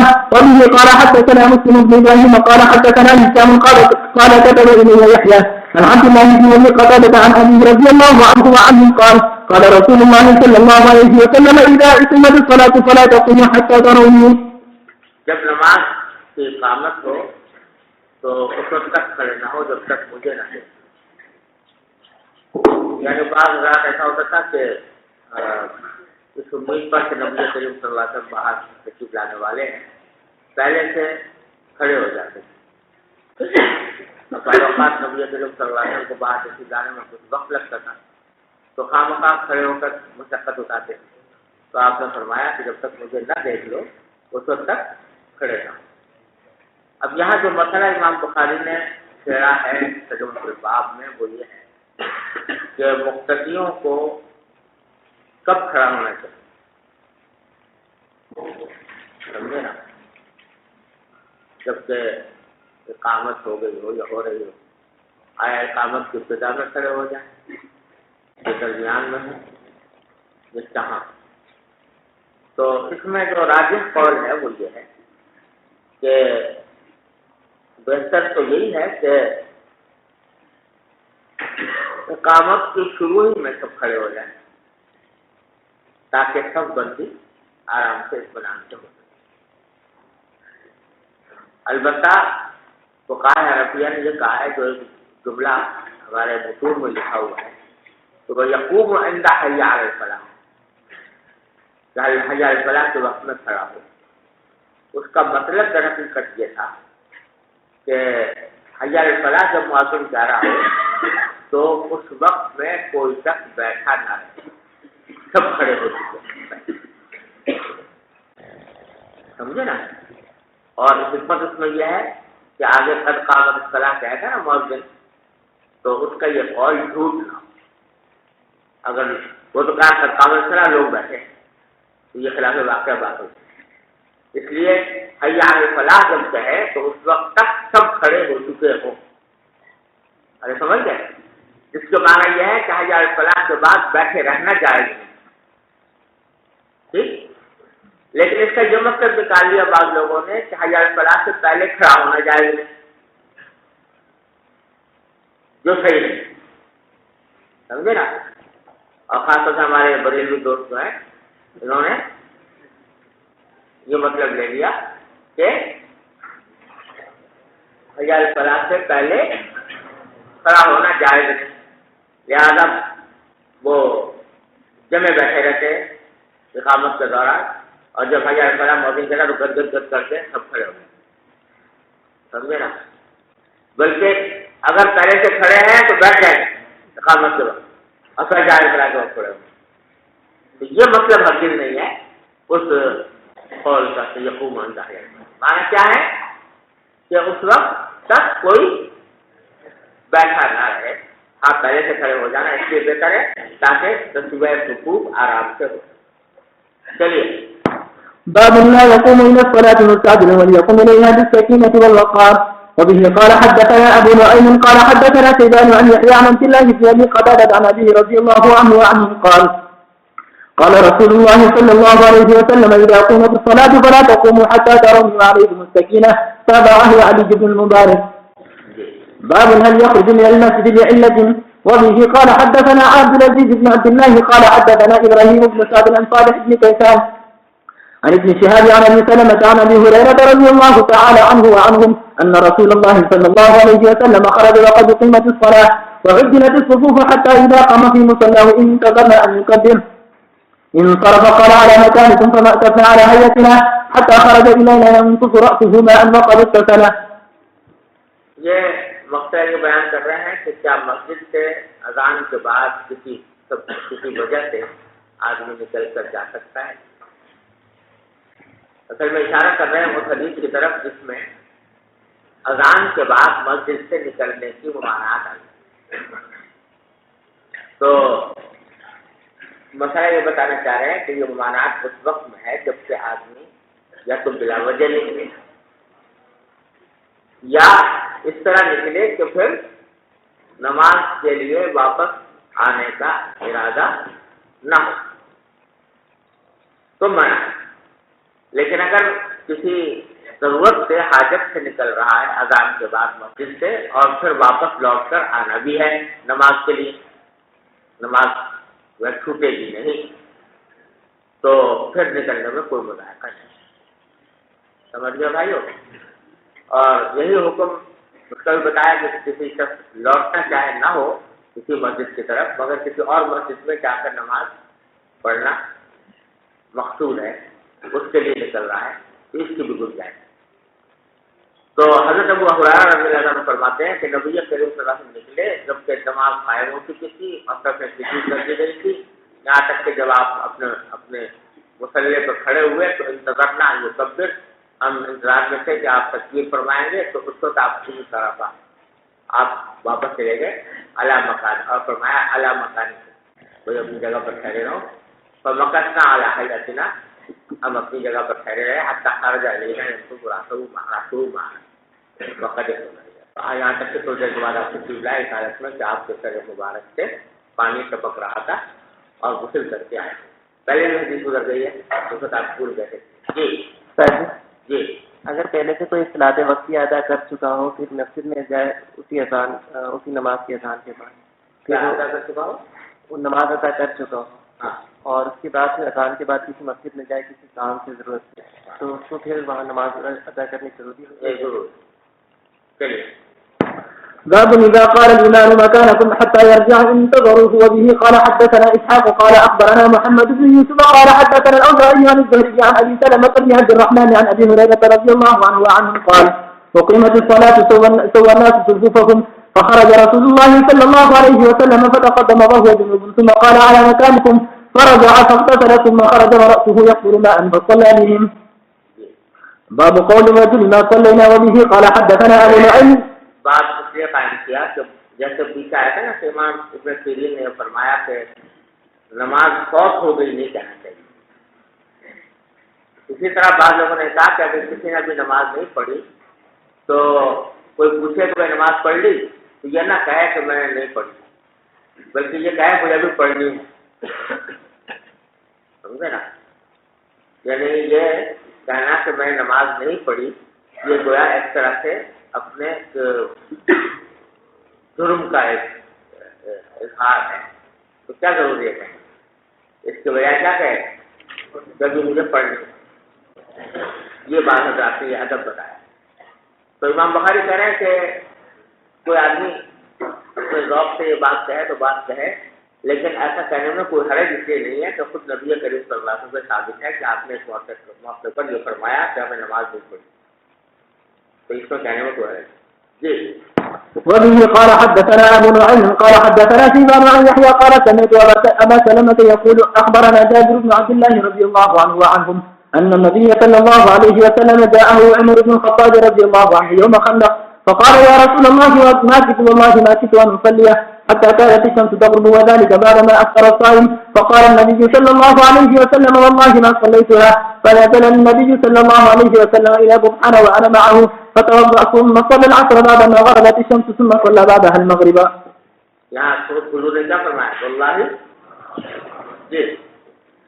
باب الإمام تعرض له الحاجة بعد الإقامة.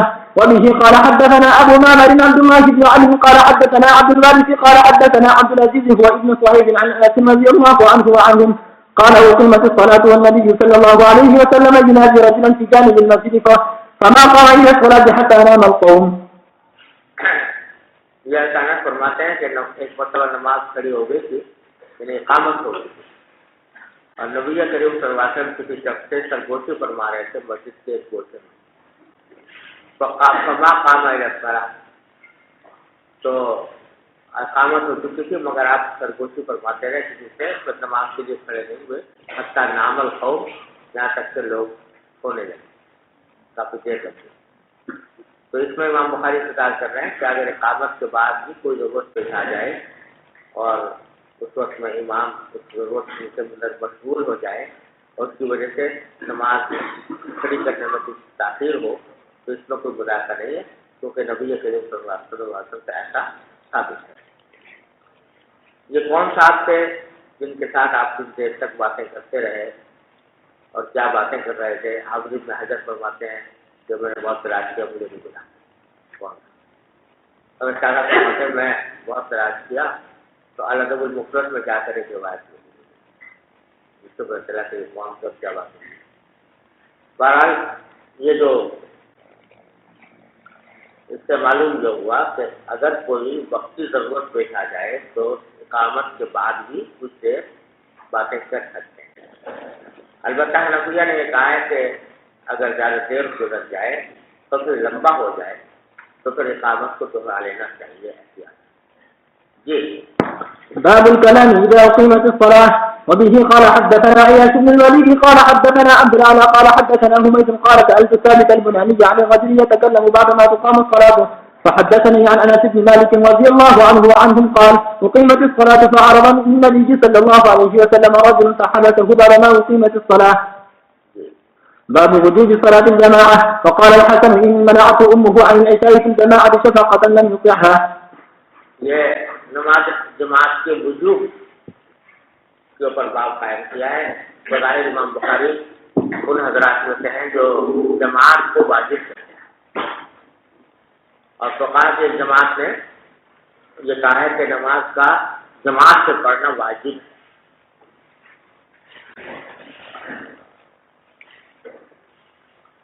حنفیہ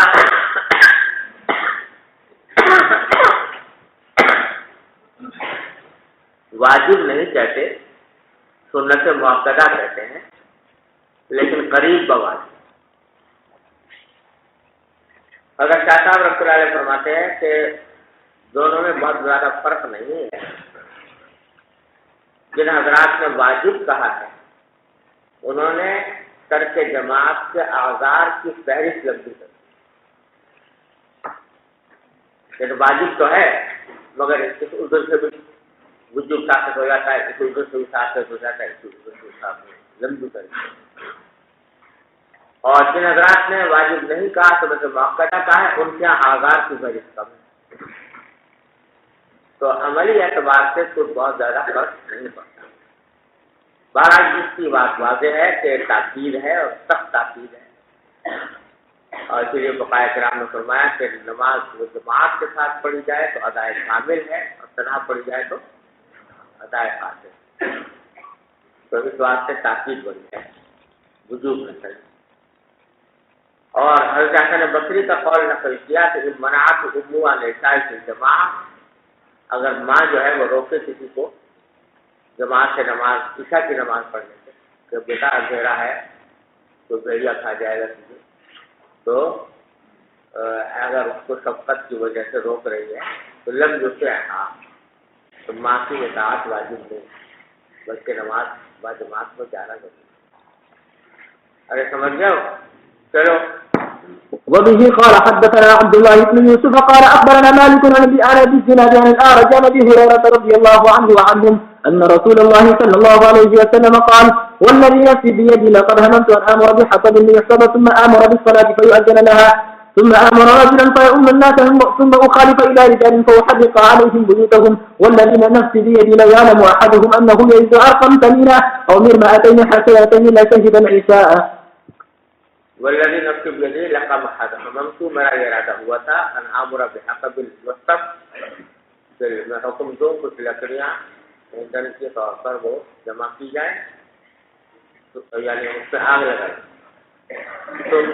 ثم آمر بالصلاۃ پھر حکم دوں کہ نماز تک اس پہ اذان دی جائے پھر ایک حکم دوں کہ وہ نماز کی امامت کریں پھر میں ان کو چھوڑ کر نماز والوں کو چھوڑ کر چلا جاؤں ایسے لوگوں کے پاس جو کہ جماعت میں حاضر نہیں ہے تو جا کر ان کے گھروں کو جلا دوں آگ لگا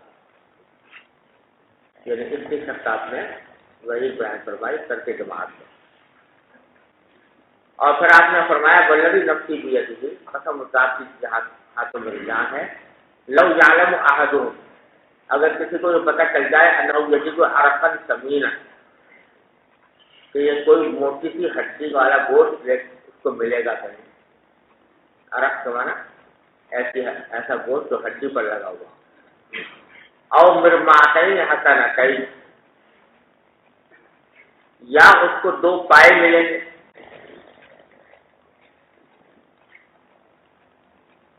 ارے سمجھو پائے یہ بکری کے پائے ہوتا یعنی کسی کو کہتے ہیں کہ عشاء کے بعد فلاں جگہ جانے سے ایک موٹی سی ہڈی مل جائے گی موٹی اور یا 2 پائے مل جائیں گے تو لچائی کرے گا تو ضروری سامنے آئے یعنی چھوٹی سی دنیاوی فائدے کے لیے بھی آدمی آنے کو تیار ہو جائے گا اور افسوس ہے کہ نماز جیسی اہم چیز کے لیے اور اتنی بڑی فضیلت والی چیز کے لیے لوگ تیار ہیں جی بسم الله الرحمن الرحيم باب فضل صلاة الجماعة وكان الأسود إذا فاتته الجماعة ذهب محمد نام ہے جی کیا نام ہے تمہارا بھائی پیر محمد چلو باب فضل صلاة الجماعة وكان الأسود إذا فاتته الجماعة ذهب إلى مسجد آخر وجاء أنس بن مالك إلى مسجد قد صلي فيه فأذن وأقام وصلى جماعة. یہ اس میں بیان کرنا مقصود ہے کہ چونکہ نماز با جماعت کی فضیلت ہے لہٰذا اگر کسی شخص سے مسجد کی جماعت فوت ہو جائے تو بعد میں پھر اسی مسجد میں وہ دوسری نماز بھی اگر جماعت بھی کر لیں تو کوئی حرج نہیں. امام بخاری کا مقصود یہ اور یہی قول امام احمد بن حنبل کا بھی ایک روایت ہے لیکن امام ابو حنیفہ امام مالک امام شافعی رحمہ اللہ تینوں یہ کہتے ہیں کہ جماعت ثانیہ مکروہ ہے. البتہ چند حالتیں ہیں جن میں جماعت ثانیہ جائز ہوتی ہے. ایک تو یہ کہ کوئی مسجد قریب ہو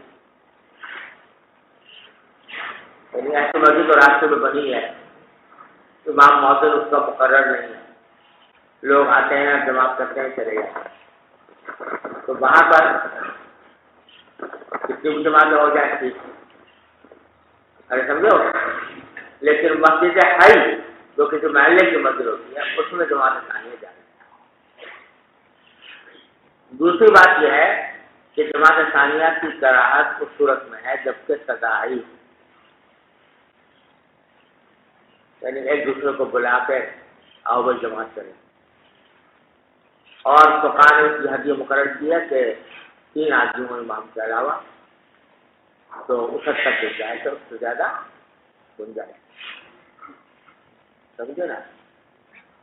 اور جمہور کی دلیل یہ ہے کہ نبی کریم صلی اللہ علیہ وسلم سے جماعت ثانیہ پورے حیات طیبہ میں کہیں ثابت نہیں ہے سوائے ایک واقعے سے جہاں ایک صاحب آئے تھے مسجد میں تو آپ نے پوچھا کہ کیا تمہیں نماز پڑھ لی ہے تو انہوں نے کہا کہ نہیں پڑھی یعنی نماز جماعت نکل گئی تھی تو آپ نے فرمایا ایکم یتجر علی ھذا کون ہے جو اجر حاصل کرے اس کے ساتھ تو صدیق اکبر کھڑے ہوئے اور انہوں نے بنیت نفل اس کے ساتھ نماز پڑھی تو بس وہ تھے اور صدیق وہ صدیق ہے وہ 2 آدمی تو کہیں اس سے زیادہ ثابت نہیں. بلکہ اس کے برخلاف ثابت ہے۔ موضوع میں طبرانی میں روایت آتی ہے کہ نبی کریم صلی اللہ علیہ وسلم ایک مرتبہ تشریف لے گئے تھے قبا کچھ لوگوں میں مصالحت کرانے کے لیے، تو جب واپس تشریف لائے تو مسجد نبوی میں جماعت ہوتی تھی، تو آپ پھر مسجد نبوی میں تشریف نہیں لے گا بلکہ اپنے گھر تشریف لے گا اور گھر والوں کو جمع کر کے پھر جماعت مسجد میں، حالانکہ مسجد نبوی کی فضیلت گھر کے مقابلے میں زیادہ تھی، لیکن آپ نے اہتمام کیا۔ اور یہی بات مصنف ابن ابی شیبہ میں مروی ہے متعدد صحابہ کرام سے کہ جب کبھی ان کی نماز فوت ہو جاتی تھی تو وہ جماعت مسجد میں نہیں کرتے تھے بلکہ مسجد سے باہر بھی نہیں کرتے۔ اس سے جمہور کہتے ہیں کہ وہاں پر جماعت ٹھیک ہے۔ اور ویسے بھی جماعت ثانیہ کی کراہت کی ایک حکمت یہ ہے کہ اگر جماعت ثانیہ کی اجازت ہو تو مسجد کی جماعت کا وقار ختم ہو۔ ہر آدمی سوچتا ہے کہ بھیا جماعت کرنی تو اپنے کرنے میں جائے تو پھر وہ تاخیر ہوتی چلی جائے۔ امام احمد بن حنبل رحمۃ اللہ علیہ اور شاید امام بخاری کا مقصد یہی ہے کہ جماعت ثانیہ بلا کراہت جائے۔ تو چنانچہ یہ کچھ آثار سے استدلال کر رہے ہیں۔ ایک اثر یہ ہے کہ اسود ابن یزید جو عبداللہ بن مسعود کے شاگرد ہیں، وہ جب ان کی جماعت ٹوٹ جاتی تو وہ کسی اور مسجد میں چلے جاتے۔ تو اس سے یہ لازم نہیں آ رہا کہ جماعت ثانیہ کر رہے ہیں اسی مسجد میں، بلکہ دوسری مسجد میں جا کر جماعت سے نماز پڑھی تو اس میں تو کوئی کلام نہیں۔ وہ جا انس بن مالک الی مسجد، اور حضرت انس آئے ایک مسجد میں قد صلی فیہ جس میں نماز پڑھی جا چکی تھی، فاذن واقام، تو وہاں اذان بھی صحیح، اقامت بھی صحیح، اور پھر صلی جماعت نماز پڑھی۔ تو جمہور کا جواب یہ ہے کہ یعنی ممکن ہے کہ مسجد طریق ہو، کیا ہو یہ، اور مسجد طریق میں ہونے میں کوئی کراہت نہیں ہوتی اس میں۔ اور دلیل اس کی یہ ہے کہ اس میں مذکور یہ ہے کہ اذان بھی صحیح، اقامت بھی صحیح۔ حالانکہ جو لوگ مسجد حی میں جماعت ثانیہ کے قائل ہیں وہ بھی یہ کہتے ہیں کہ اذان اقامت کے بغیر نہ اذان نہ اقامت، بس بغیر اذان اقامت کے پڑھے۔ یہاں اذان بھی صحیح، اقامت بھی صحیح، تو ظاہر یہ تھا کہ یہ مسجد طریق تھی جس میں ایسا کیا۔ اور اگر نہ بھی ہو تو اچانک کا یہ اپنا اجتہاد عمل ہے، اور جمہور کا استدلال جو ہے وہ نبی کریم صلی اللہ علیہ وسلم کے عمل سے ہے، جو موجم طبرانی کے حوالے سے میں نے ابھی بیان کیا۔ جی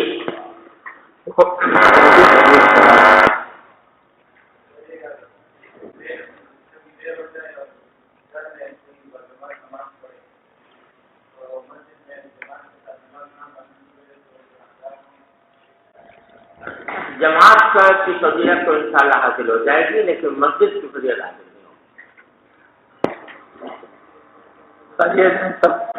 تبلیغ جماعت کی جماعت بسا اوقات کسی مسجد میں جاتی ہے اور وہاں نماز ہو چکی ہوتی ہے تو اس کو اور عموماً 10-15 آدمی ہوتے ہیں اس میں، تو ان کو دوبارہ وہیں جماعت کرنی چاہیے یا انفراداً پڑھنی چاہیے؟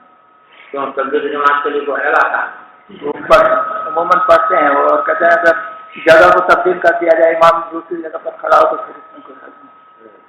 کیا چاہے سوال جی مسجد کو آباد کرنا تو واجب ہے، اگر جماعت کی نماز چھوٹ جائے اور کوئی بندہ گھر میں نماز پڑھ لے جماعت کے ساتھ تو اس اعتبار سے تو وہ گناہگار ہوگا کہ اس نے ایک واجب کام کو چھوڑ دیا، یعنی مسجد کو آباد کرنا۔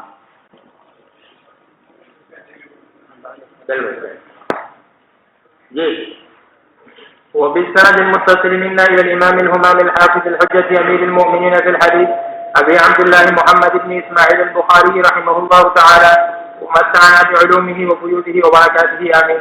قال حدثنا عبد الله بن يوسف قال أخبرنا مالك عن نافع عن عبد الله بن عمر رضي الله تعالى عنهما وعنهم أن رسول الله صلى الله عليه وسلم قال صلاة الجماعة تفضل صلاة الفضل ب27 درجة. وبه قال حدثنا عبد الله بن يوسف قال حدثني الليث قال حدثني يزيد بن الهادي عن عبد الله بن خباب عن ابي سعيد رضي الله تعالى عنه وعنهم انه سمع النبي صلى الله عليه وسلم يقول صلاة الجماعة تفضل صلاة الفرد ب25 درجة. ایک روایت میں 27 درجے، ایک روایت میں 25 درجے آیا ہے. تو بعض لوگوں نے کہا کہ یہ مختلف آدمیوں کے لیے، یعنی جتنا اخلاص زیادہ ہوگا اتنا ہی اجر بھی زیادہ ہوگا.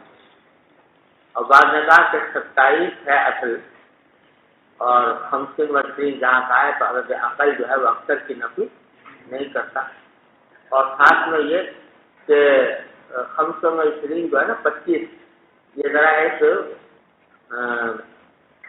جسے آج کل کس طرح میں کہتے ہیں راؤنڈ فگر، یعنی ایسا ہے کہ جو معروف ہنسا ہے. تو اہل عرب کے ہاں یہ قاعدہ تھا کہ کبھی کبھی وہ کسر کو حذف کر دیتے، تو 25 کے بعد 27 جو ہے وہ کسر ہے، تو اس کسر کو حذف کر کے ہم چینج کرتے ہیں. واللہ اعلم. جی سوال ہے جی، اگر جماعت فوت ہو جائے اور ساتھ میں غیر مقلدین کی یا بریلوی حضرات یا جماعت اسلامی وغیرہ ان حضرات کی مسجد ہو، تو وہاں اکیلے نماز پڑھنا بہتر ہوگا یا وہاں جا کے نماز پڑھ لیں جماعت کے ساتھ؟ جماعت ثانیہ جماعت فوت ہوگی تو اب وہاں جا کے اگر ان کا وقت ہے بھی جماعت کا، یعنی وہ بعد میں ہوتی ہے جماعت، تو وہاں ان کے ساتھ پڑھ لے یا خود پڑھ؟ انفراد سے بہتر.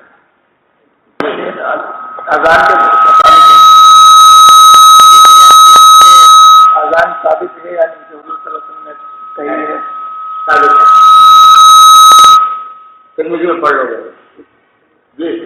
وبه قال حدثنا موسى بن اسماعيل قال حدثنا عبد الواحد قال حدثنا الاعمش قال سمعت ابا صالح يقول سمعت ابا هريره رضي الله تعالى عنه وعنهم يقول قال رسول الله صلى الله عليه وسلم صلاة الرجل في الجماعة تضاعف على صلاته في بيته وفي سوقه 25 ضعفا، وذلك أنه إذا توضأ فأحسن الوضوء ثم خرج إلى المسجد لا يخرجه إلا الصلاة لم يخطو خطوة إلا رفعت له بها درجة وحط عنه بها خطيئة، فإذا صلى لم تزل الملائكة تصلي عليه ما دام في مصلاه اللهم صل عليه اللهم ارحمه ولا يزال أحدكم في صلاة منتظر الصلاة. باب فضل صلاة الفجر في جماعة. وبه قال حدثنا أبو اليمان قال أخبرنا شعيب عن الزهري قال أخبرني سعيد بن المسيب وأبو سلمة بن عبد الرحمن أن أبا هريرة رضي الله تعالى عنه وعنهم قال سمعت رسول الله صلى الله عليه وسلم يقول تفضل صلاة الجميع صلاة أحدكم وعلى 25 جزءا وتجتمع ملائكة الليل وملائكة النهار في صلاة الفجر. ثم يقول أبو هريرة واقرأوا إن شئتم إن قرآن الفجر كان مشهودا. قال شعيب وحدثني نافع عن عبد الله بن عمر رضي الله تعالى عنهما وعنهم قال تفضلها ب27 درجة.